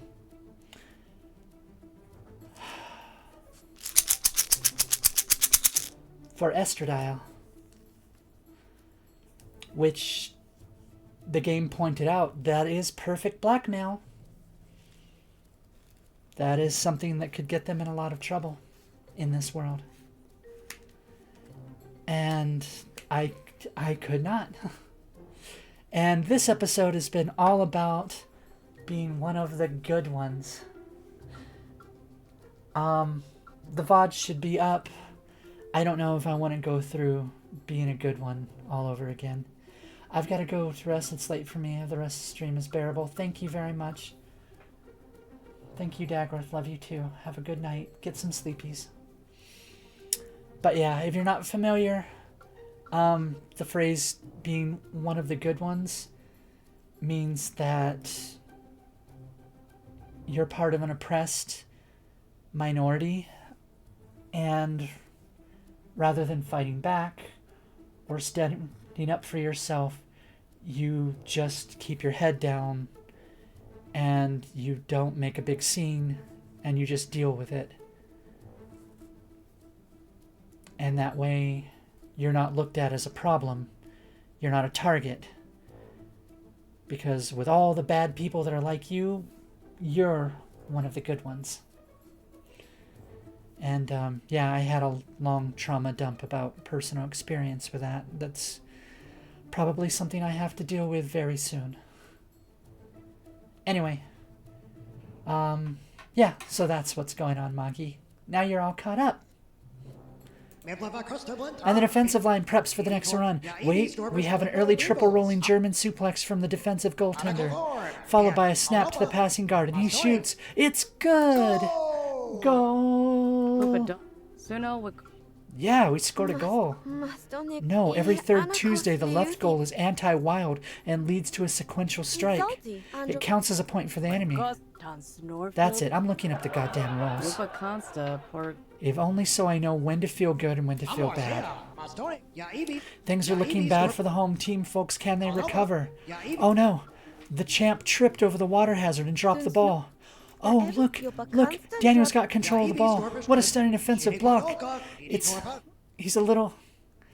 like he's a little X following a line between some O's. That's it, Daniel, just like we practiced. We've got an incoming ad in 3 minutes.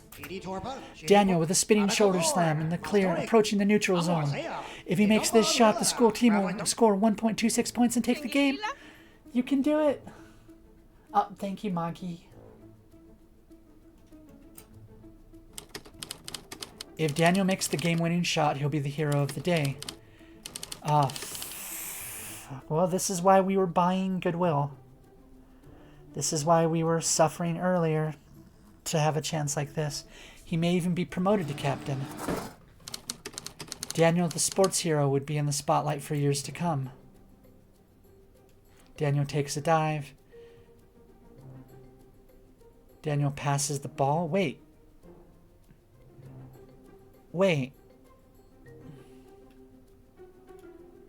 Why is scoring not an option? Why is scoring not an option? Why are we not going through with the score? Is this because of what I said earlier? I don't understand.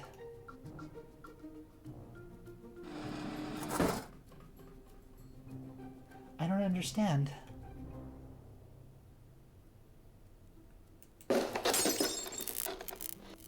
Ratings down.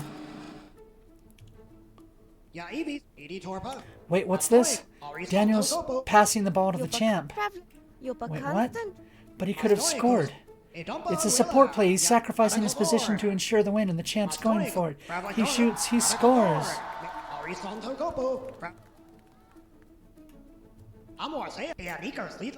I don't understand. I don't get it. Pass of the ball might be an assist on a scoring play. Yeah, it is an assist. But they made it clear that he could just score and win himself. Why was that not an option? That's the way sports ball crumbles or something. Alright, I'm gonna go kick a vending machine until it gives me some snacks. Yeah. I don't understand. Is this because I chose the option earlier?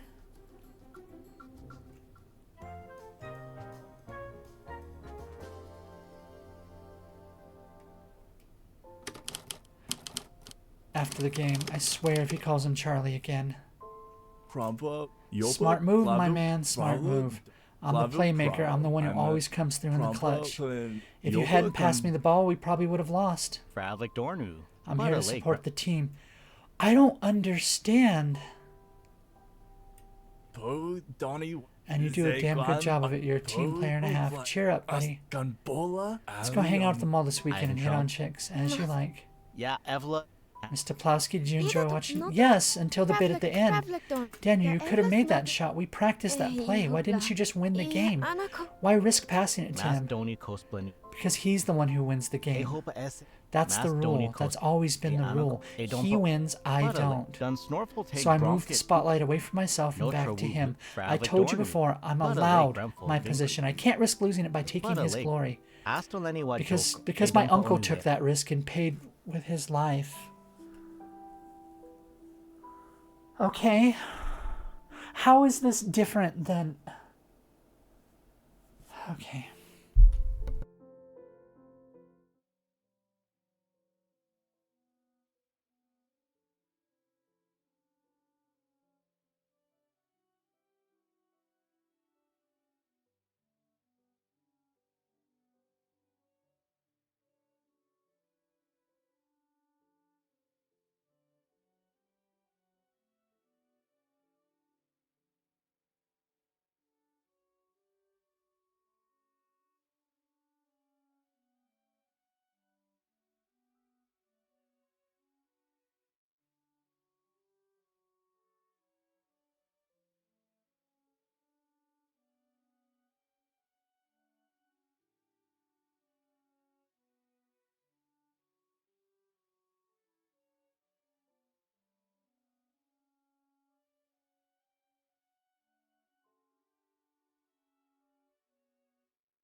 Hi.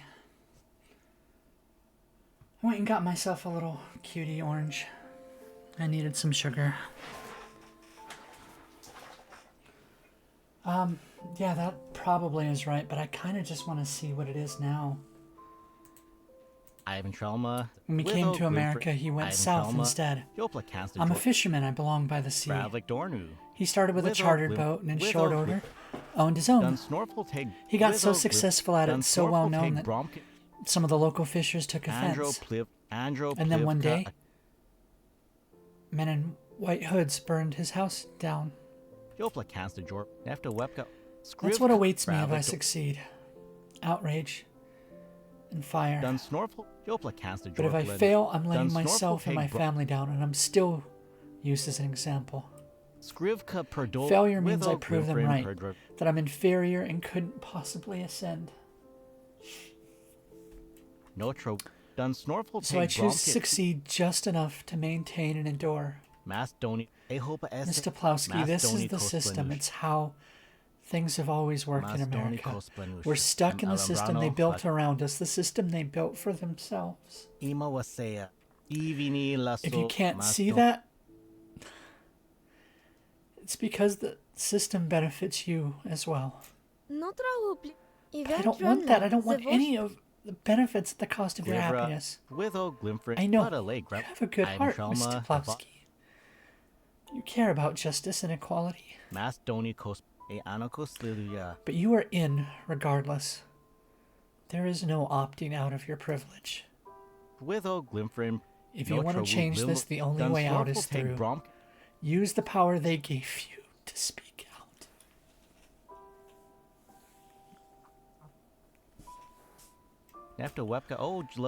But until others are willing to listen, I will do what I must to survive, using what little power I am given. I see.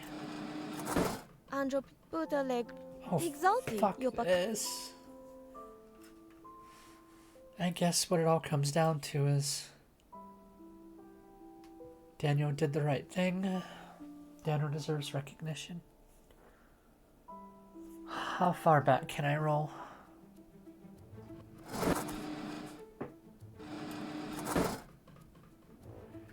I want to see Daniel takes a dive. What does that even mean? What is that going to change? What's this? He's tripped just short of the line. Oh no, the ball is loose. Daniel's grabbing at his ankle. He may be hurt. Wait, the legal ball has bounced right into the champ's hand. As if this was planned when it clearly was not. He shoots. He scores. So how bad is it? Not bad. Just twisted my ankle bit. Let's go, nurse. I'll be fine. Hey, cheer up, okay? We won. As always, I saved the team's bacon. That's just what I do. And I know next time you'll train harder and be even better.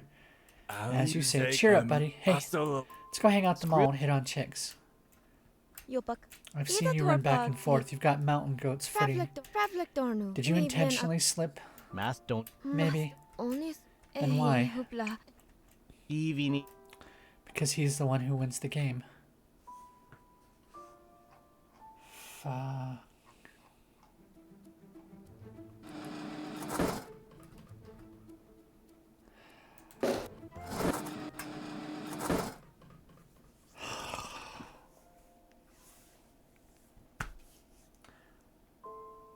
What are we at? We're at one good episode and one bad episode.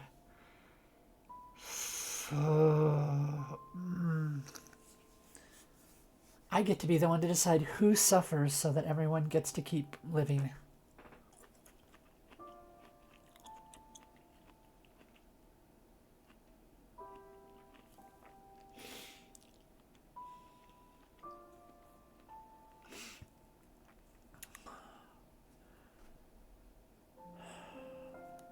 It's not the right thing, but it's the thing some people have to do.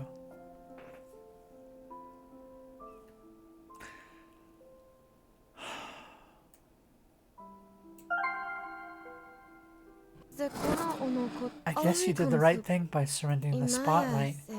You're in an impossible situation, I get it. As much as I can get it, I mean. I don't like it, it's not fair. You deserve better, But you had no choice. Andro Plivka Atoll done I'm snorkel. glad you do not make me choose that with you, Miss Toplowski. Master, Around you, I don't need to worry about my image. Ano, I can simply be and be accepted. Eventran Budaleg. You can be you and I can be me. So, what have you called me Juno from now on, not Miss Toplowski?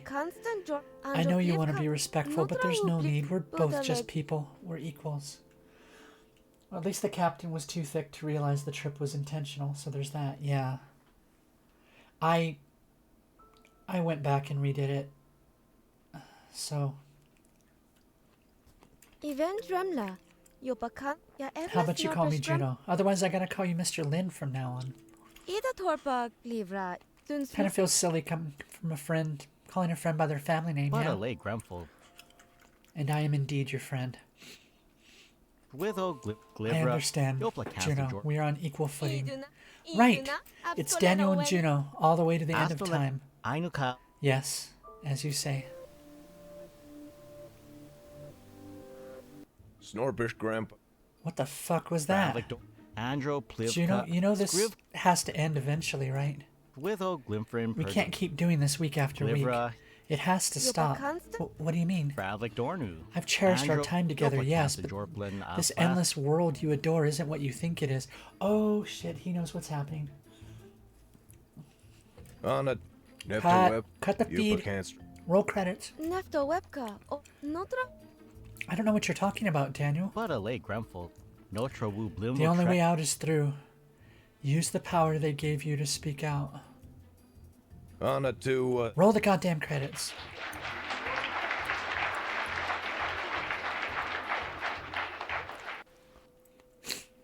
Everyone was harmed in the making of this video.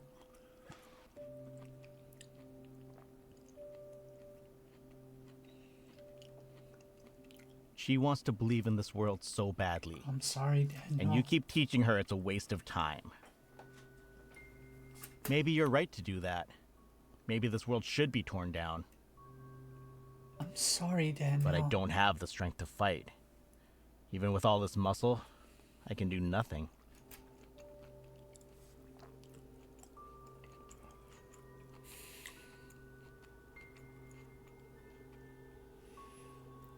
I'm doing what I can to fight for you. Not all wardens, then. Just a few bad apples spoiling the bunch. No, don't. No.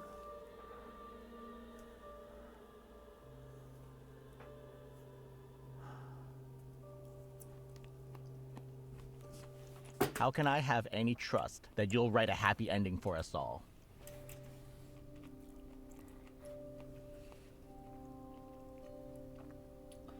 There's no proof I can offer. It's all faith. She has faith. I have faith in her. And that will have to be strength enough for all.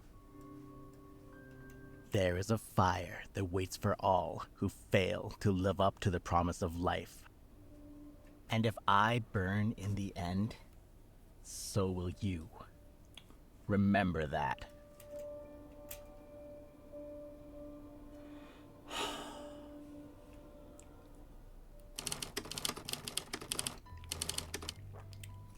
Daniel fades from view before the director and the producer return, just missing him. They do not notice anything unusual, too focused on the episode's strange finale. That couldn't have been Daniel trying to resist us, could it? Daniel's the good one, the compliant one, the stable one. It doesn't really matter. We cut the broadcast before any damage could be done. And we can roll back his memory a little before we start filming again. It's worrying, yes, but ultimately we achieved our goals with this episode. Aside from my whole sports action scene getting wrecked. I lost 2 cameramen today. I'll have to recruit new ones for next week. Is that surprising? Management is a chaotic nightmare of tangle of distorted conjoined souls. We should expect mishaps like that along the way. We can improvise and overcome. I'll be beyond happy when this individual's self gets reabsorbed. Then none of this will fucking matter. Wait, shit, did we ever resolve the Remy subplot? Who cares? Yeah, good point. That's 3 of our 8 episodes down. I think we're making fine progress. Only 5 more and then we can stop being individuals and rejoin the hive. Then the Yeah, real Doc. work begins. Syndication. Snorpish Grandpa Briff. Bringing this theater of cruelty to every world. Hard work, but the reward will be worth it. Such a sick and twisted puppet show we shall make of humanity. Perhaps even more so than the puppet show we've made of Juno and her A frat. friends. Envily. They no trouble blim. Only just as cruel. Once we find the limit, we don't surpass it. Envily. Eido Torp. Yupa Canstra Yorla. The storyteller's work will finally pay off. They'll submit to their own suffering. Well, fuck me then.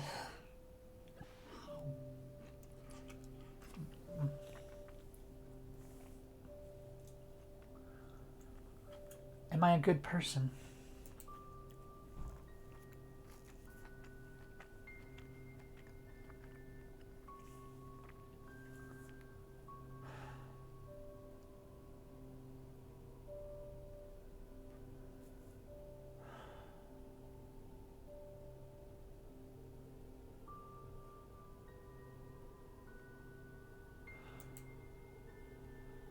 Maybe it's not too late. Even trapped within the entity calling itself management, I could do some good. The hero wants to slay the beast, the outsider wants to save the children. My hand is on the switch, ready to send this trolley onward. But how can I decide?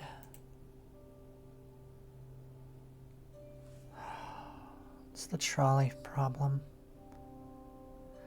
Everyone loves the trolley problem, don't we? Or trolley opportunities. I could be clever. What's right? What's wrong? What does the most good, the least harm? I have no right to decide anyone's fate. I'm corrupted.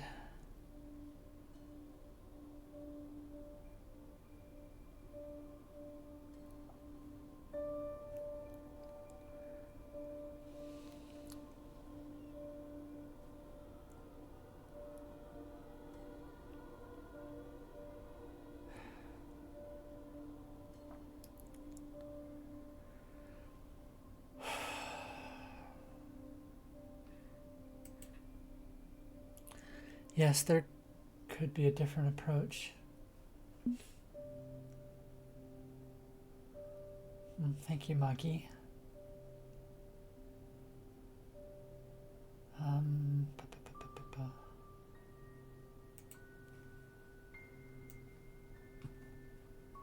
Thank you, Maki.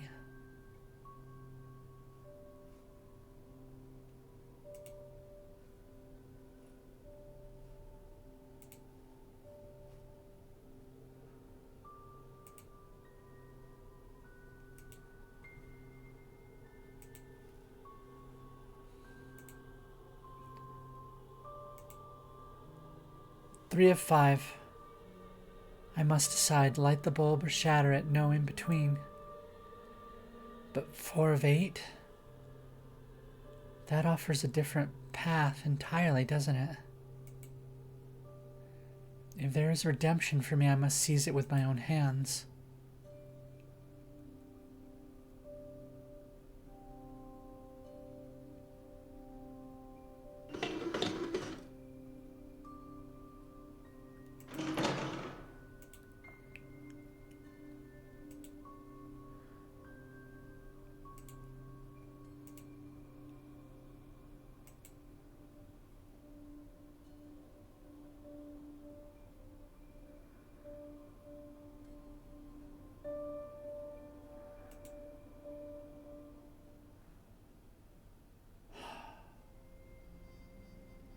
Four of 8.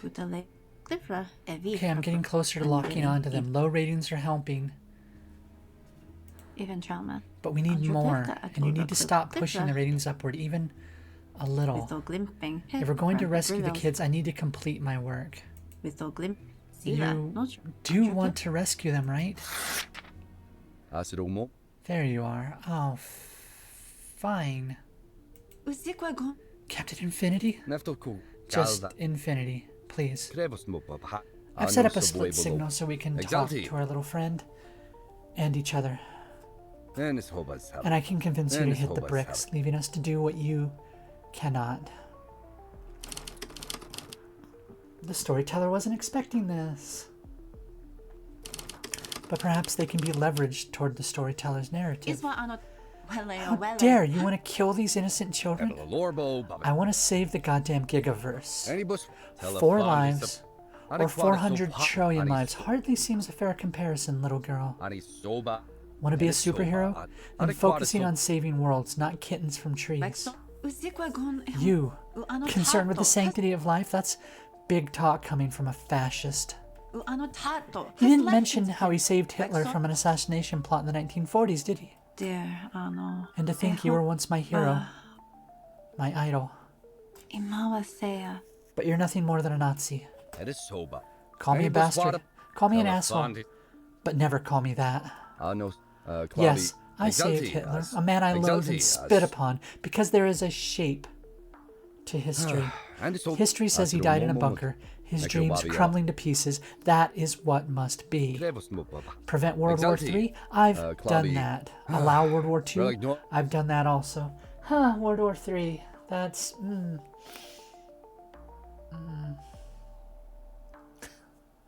You know, it'd be nuts, right? World War III of, like, you know,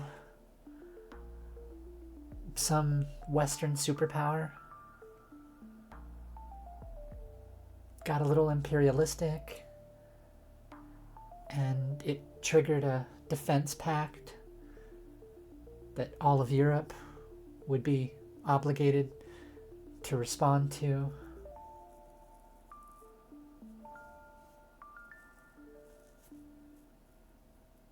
Yeah. Yep.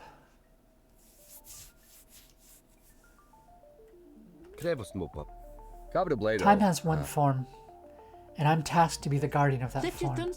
Your golden century is just poison nostalgia. You're too limited to see our potential. We could be so much better if you allowed that. Humanity is what it is, and I've seen the breadth of the infinite, so I don't know, yeah. The storyteller would actually like to say something. We're going to stop you. My friends and I will unlock your golden century and rewrite history for all. I've seen my future. I become the new infinity, a better infinity. I can't allow that to pass. I will not allow that to pass. And if I weren't so kind-hearted, I'd hunt down your little rebels and squish them before they do any more damage.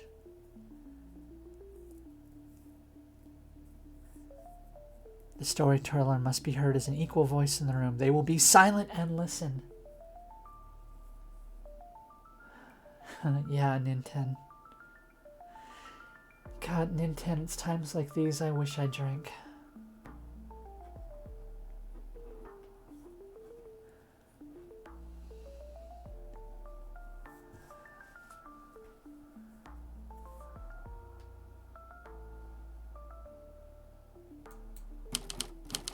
They had ignored the third party in the room until now, but then realized that error, because neither of them can accomplish their goals without the aid of the storyteller.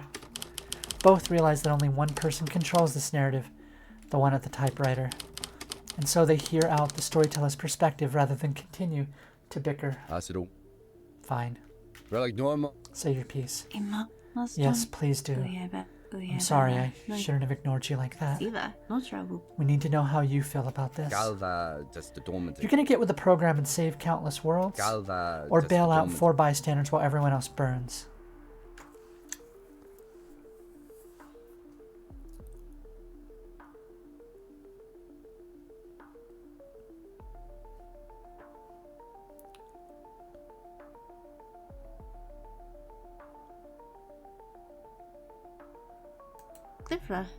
It would mean a paradox.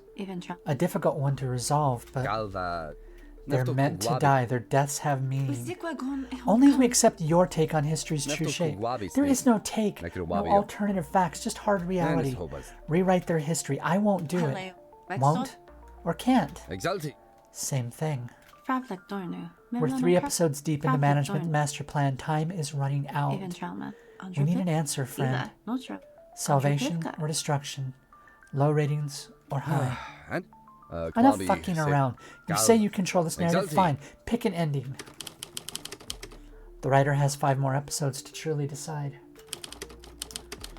But there is a path developing within her mind.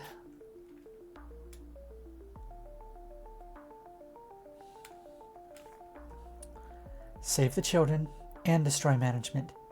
It can be done. This is a story of balance and compromise, a tale of bitter rivals finding common ground. Diametrically opposed, yes, in the end, only one can prevail. But in the here and now, this conflict can be a shared struggle, and they will learn to cooperate. Cabra Blado. You can't flex your narrative mojo on me. I'm immune. They will learn to cooperate, or the storyteller will help neither of them. Grandpa Brivels. Nefta. What are you proposing, exactly? Individual episodes must be high or low, that is fact. But management, in their greed, demanded 8 episodes, and even numbers can be divided cleanly.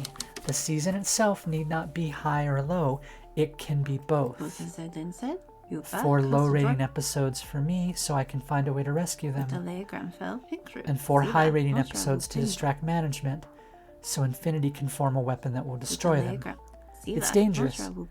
Splitting our time in half means less margin for error, but it could be enough. It could be just enough if we're willing to try. No, fuck that. Yes, I could develop a means of collapsing this pocket reality in that narrow window. Yes, Little Miss Wannabe Hero might secure an exit route, a sloppy one, but I won't let you kidnap them away from their destinies. It's 4 kids, Infinity. Surely your golden century will endure without them. If the kids just vanish instead of dying on schedule, it impacts history negatively. That's unacceptable. The shape damn well persists.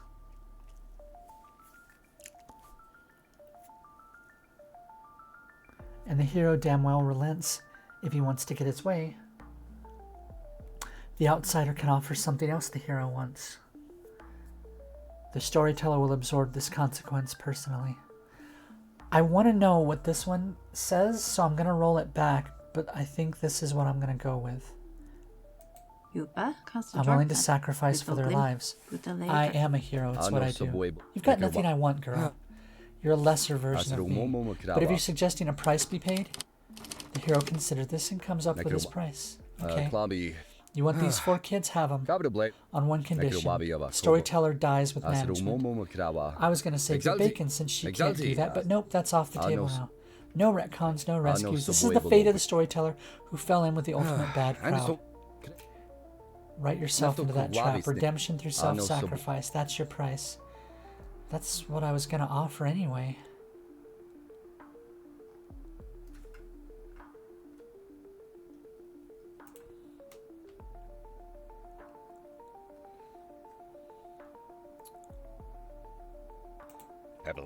Hero damn well does not, but the hero, as sickening as it may be to admit, does need the storyteller to make this work. Alright, you want these 4 kids? Have them. On one condition.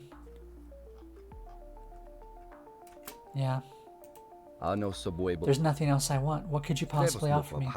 Aside from finally putting this management silliness to bed. The hero considers this and comes up with this price. Alright, you want these 4 kids? Write yourself into that trap. Redemption through self-sacrifice. Because that's the shape of time, or just because you're angry about not getting your way? Little they, little b. Is the cost acceptable or not?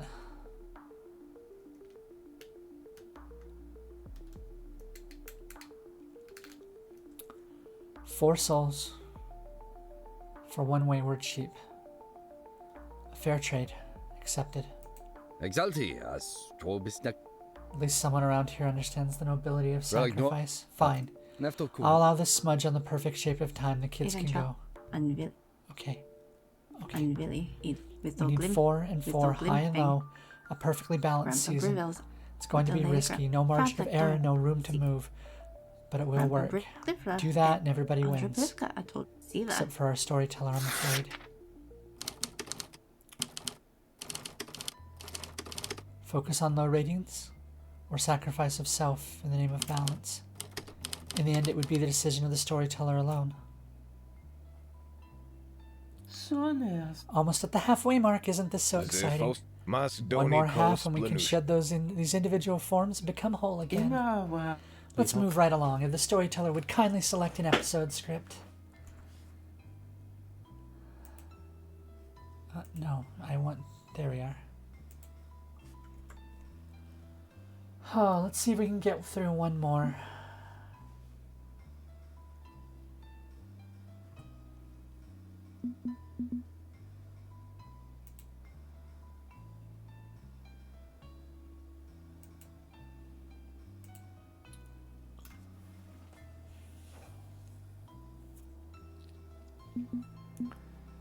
Democracy in action. Student council elections are go. Power corrupts, but absolutely rocks.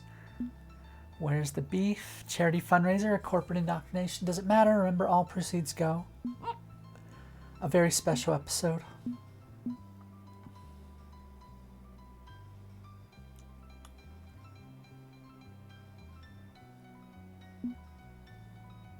Munchies lead to a revelation. Correct dosage is important. Everything is moving in violation. Remy can fix this. Where's the beef?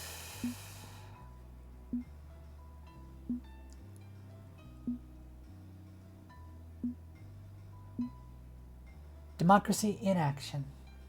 Shall we proceed with Democracy in Action as our next episode?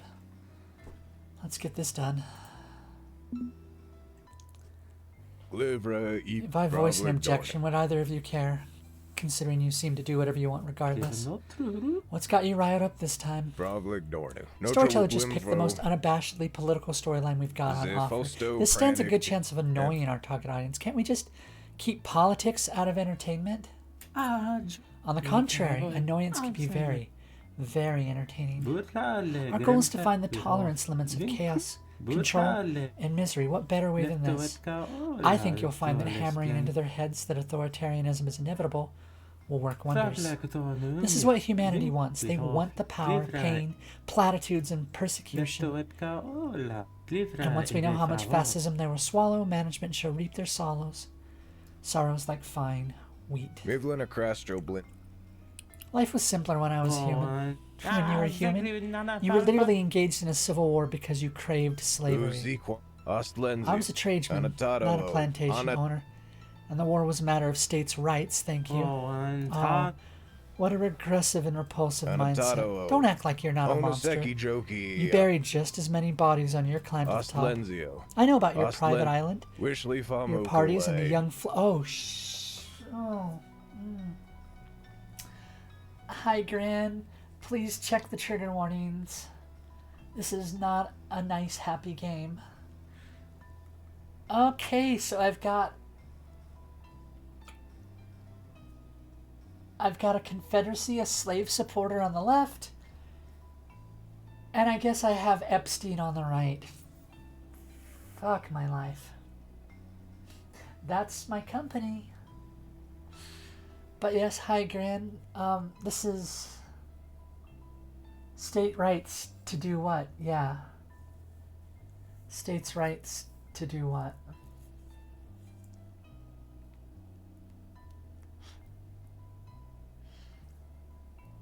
Yeah. Let's get some shout-outs here. Take a moment. I forgot to get Union 10. And shout out at Sheriff Grin.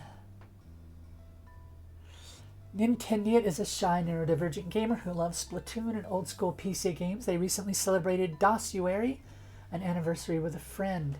Despite struggles with anxiety and OBS, they stream to connect with others. Last seen playing Overwatch 2, they're all about sharing the gaming love.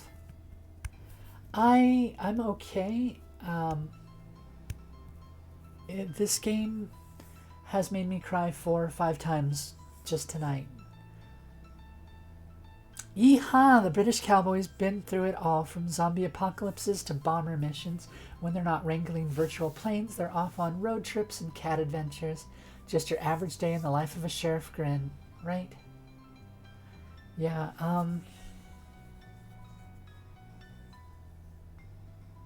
I've been okay. Kind of like to think that stream and games is a way to escape everything that's going on in the world, but this game is adamant that I not be allowed to close my eyes. So it's a rough game, I'm not gonna lie. It's called Laugh Track, available for free now on Steam.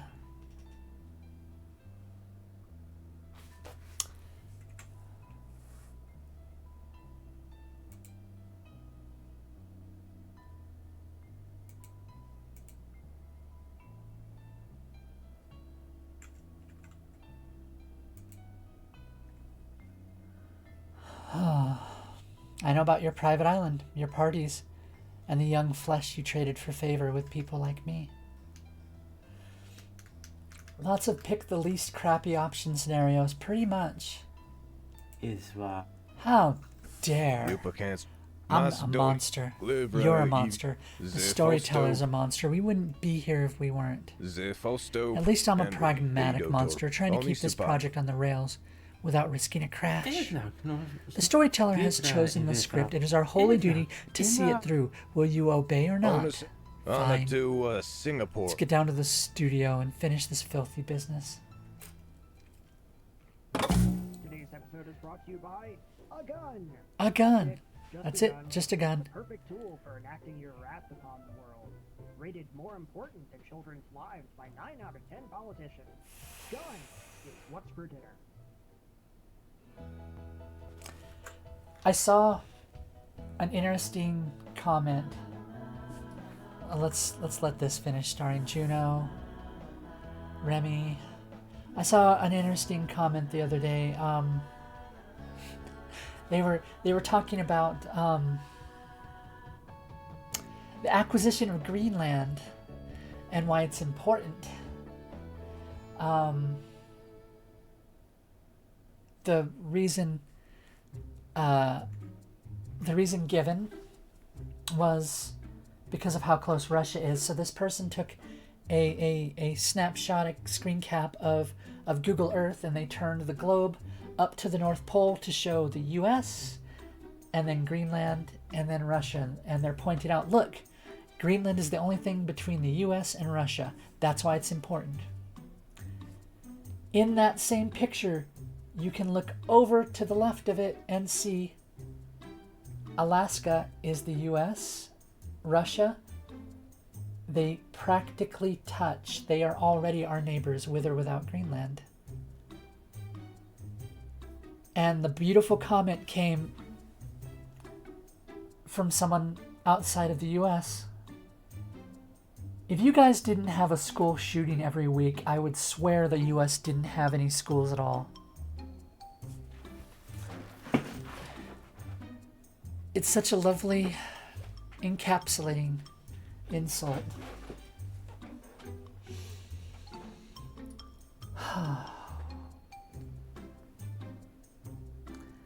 Everyone forgets to look left on the map. Yeah, they do.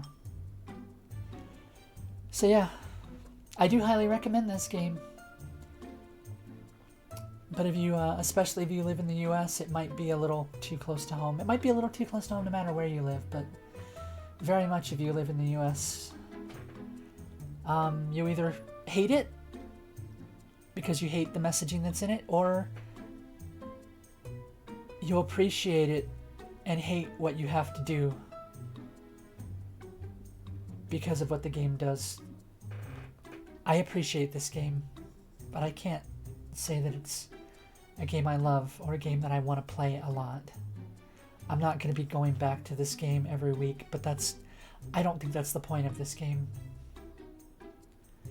I might play through again to see what the other options are, but this isn't something that's going to be a relaxing, play to have fun kind of game. Democracy in action. Exterior suburbs morning. Juno and her friends are gathering for their walk to school. Guess what, everybody? Student council elections are coming up soon. Ah, yeah, elections. Power players shaking hands, secret backroom deals, erasing 18.5 minutes of audio tapes. Okay, cool. That didn't take long, did it? That didn't take long at fucking aw. So to Aspen Rel Serving the can needs of your act fellow up, students and providing them a voice in their future. So uns Casting a Slender ballot for either Ramkos generic ambitious asshole number 1 or generic ambitious asshole number 2. Woohoo. Hooray. I am thrilled at the opportunity to pretend like we have any meaningful choice. Cat, this is an important event. You'll get to pull a single lever that decides our collective destiny. Vote and or die. I don't vote. I'm a conscientious objector. Cat, you... I get it. I get where you're coming from, Cat. I really, really do. I get it. But you still have to vote. I get that you don't think there's a difference. But there's always a lesser of two evils. Unless the entire thing is just completely rigged, where like your vote does matter. Your vote matters. I have to stress that. Your vote matters. And people who don't vote, that's just the same as giving the vote to the worst person. That way I'm never to blame when everything inevitably crashes and burns, but you are. Not voting is like standing beside a fire where you could help hand a bucket of water to bail out, but you choose not to. Maybe your bucket wasn't the one that would have changed whether the fire consumed everything or whether it was stopped early. But by not helping at all, you made sure it was that much harder for those that did show up. But it sounds like I'm outvoted 3-1 on this issue, so whatever. Tell me whom to vote for and I'll do it. It doesn't work that way. Camera 3, push in for a close-up, and let's get a memory tap going for added flair. Oh, what is this one? This was a bad... Our last episode... Oh, God, can we... Last episode was bad. So we had a good, bad, good, bad. Bad? Could have sworn this last one was good.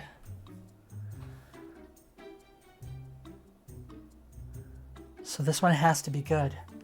Feels like Juno's about to launch into an inspiring speech, a fine moment for the storyteller to steer it in the right direction. Elections are so very, very important because praise democracy's promise. Oh, praise America's greatness.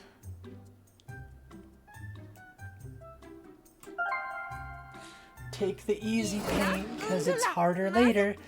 America was built on the promise of life, liberty, and the pursuit of happiness for all. We built a dream of a nation, one in which we all have an equal voice and equal rights. Yeah, that is a laughing line. Our noble public servants, once elected into office, make sure that we are treated fairly and justice prevails. But to reach this noble and beautiful shining city on the hill, we must vote. And that's why, hey, Juno hurries to catch Joan with her friends as they walk on. I was in the middle of a big cool speech about important things just now. Juno, it's a student council election. At best, they're going to be in charge of picking decorations for the prom-coming dance. Pay no attention to our resident grump, Juno. Clearly, the importance of politics is lost on her. As a member of a neighboring democracy, I'm looking forward to bringing my Canadian sensibilities to bear. I'm just happy to be part of the process. You know what? I'm happy too. So let's do our best to make this school great again. Ooh, that tasted gross coming off my tongue. Why does that phrase make my spine itch? Perhaps you should see the school nurse. Medical copay, $50. No health insurance. Socialized medicine, another win for Canada. A healthy society is a productive society. No idea why America hasn't cashed in on the concept yet. Feels like a no-brainer. Good luck getting anyone to vote for something that benefits anyone other than themselves alone. Makes me want to get an orange spray tan. I hate you, Nintendo. I love you, but I hate you. You'll never get elected trying to make people care about other people. Duly noted, my good friend. Duly noted.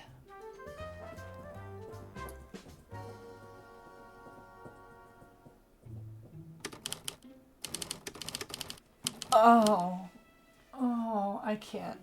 I don't know if I can keep doing this tonight. I don't know if I can keep doing this one tonight.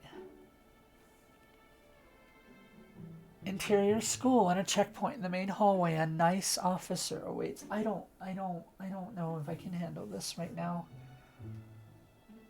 Okay, I didn't know they were going that way.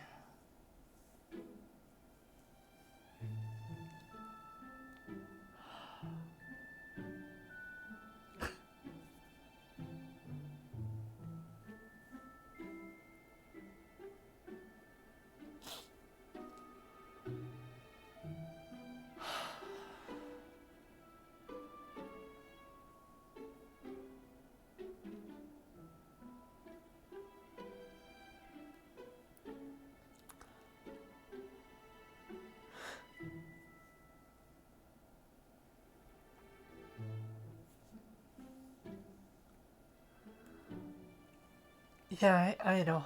I know. I don't know what I'd switch to tonight anyway. I've got to get this review for this game out.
She was murdered.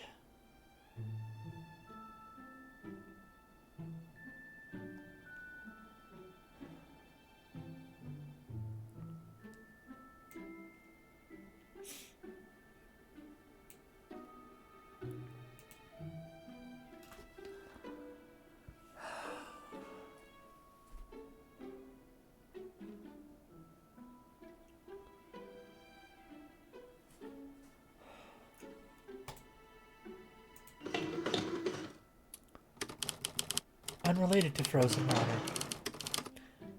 As he works for NICE, the National Illegality Control Endeavor, he is not very nice at all.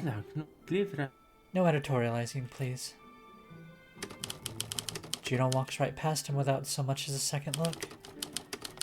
But he holds up a hand to force the others to stop and queue in front of the checkpoint. I thought this was about elections. Halt. Under the authority of NICE, you must present proof of citizenship and birth, sex, or face deportation.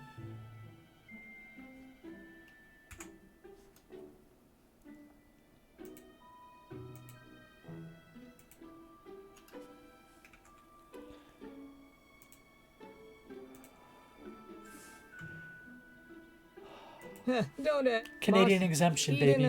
Check the card. Huh. Proceed. Remy pockets their laminated identity card and strolls right through. Proof of citizenship and birth, sex now. Yes, sir. I'm an authorized political refugee. Produces a folded sheet of paper with 5 different official stamps on it. You're damn lucky we let you into our country. Proceed. Wait, wasn't there someone behind you? Yes, she... Except cat is gone. Having snuck away silent as a cat. Whatever. Move along. Move along.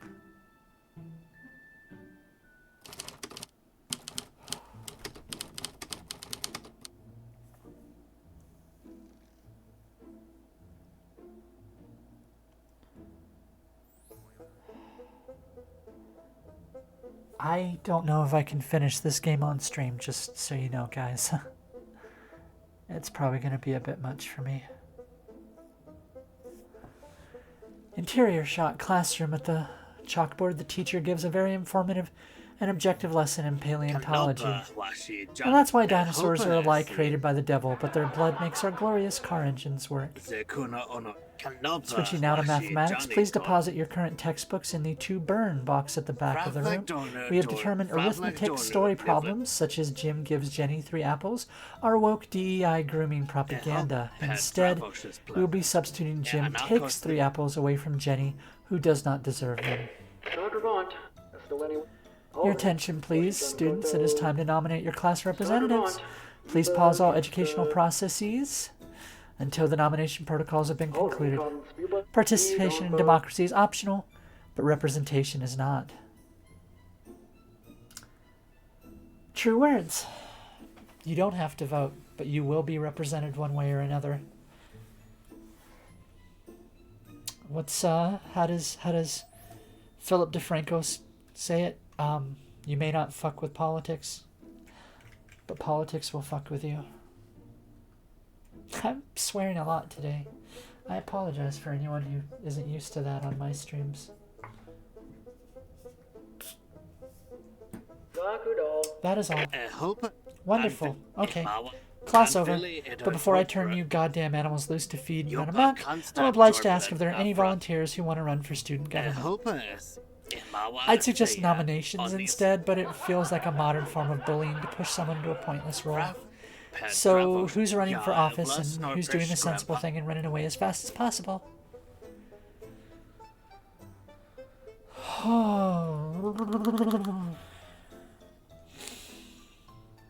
Oh, this one's gonna be rough. This one's gonna be rough. Juno has privilege.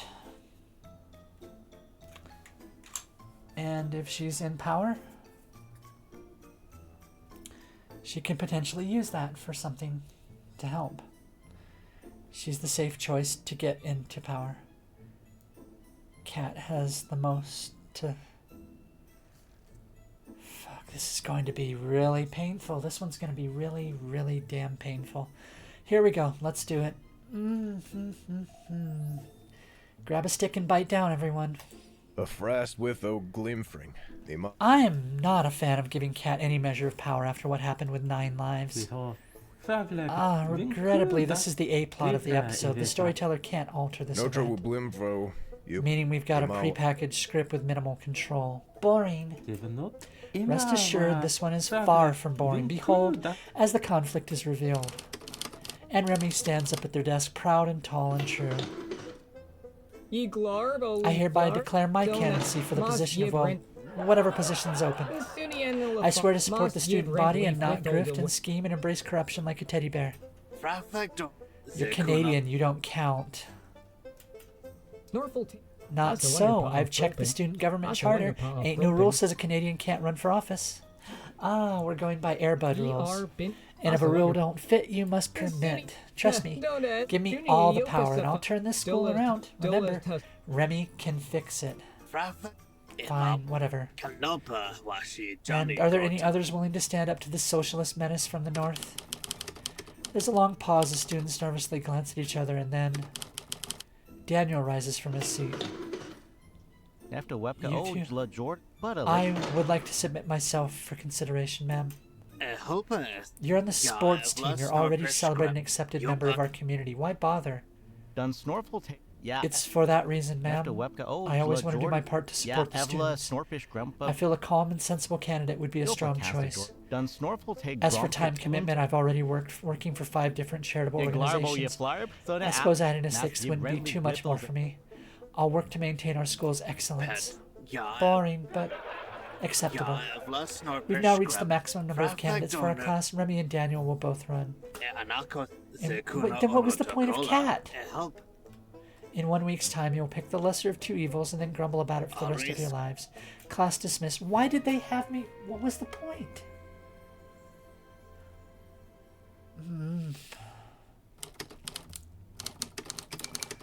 Students rush to the lunchroom to devour what is arguably pizza while Gino and friends chat. Golly, isn't this great? Another item off my bucket list. Right there, see? Strengthen our democracy. If I can help with your election campaigns, I can check that one off.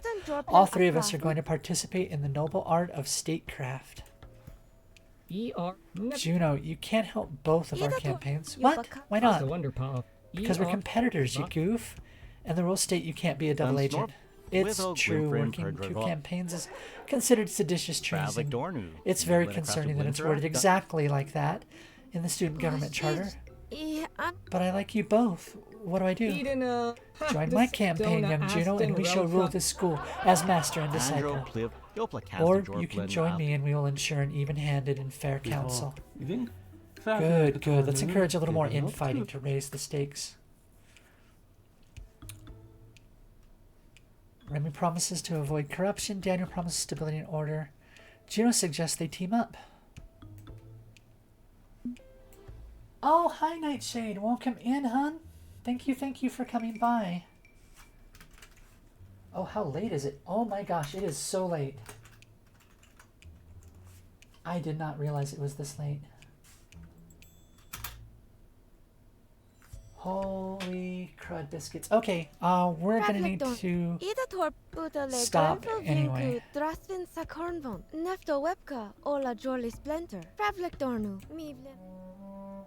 Nightshade, the Cyber Witch VTuber, conjures up a variety of streams from their digital cauldron when not busy with their lifestyle brand, House of Necromancy.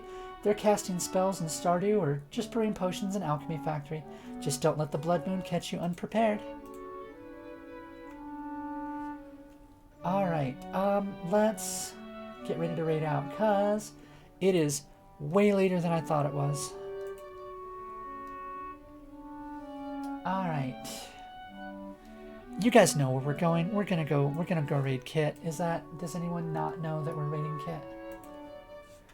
Well, okay, let me just take a quick look and see if there's anyone. Don't know. Zemi, maybe?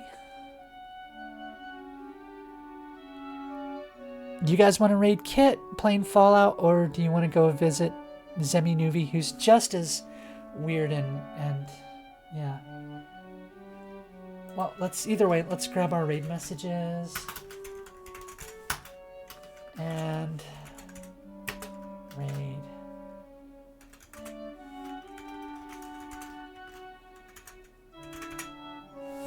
Alright.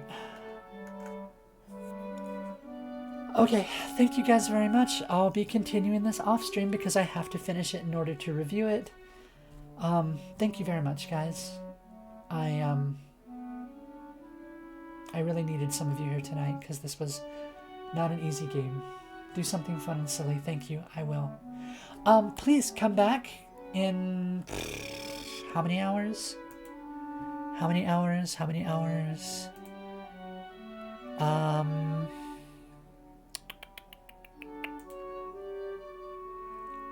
11 hours. Come back in 11 hours to see me and Kit and Bun, Elio, Lappy do our cartoon stream. It's going to be at noon Pacific Standard. That's in 11 hours. 3 hours of Saturday morning cartoons. Grab a bowl of cereal and come join us where we turn our brains off and forget that stuff like this game was happening. Pajama party, but Grin, you have to spell pajama with an A instead of a Y. I'm sorry, that's part of the prereq. But yes, otherwise yes. And I think I even have, yep, come join us. Saturday morning cartoons. Alright, I'll see you guys tomorrow, later today. Have a good one. Let's go raid Kizzy.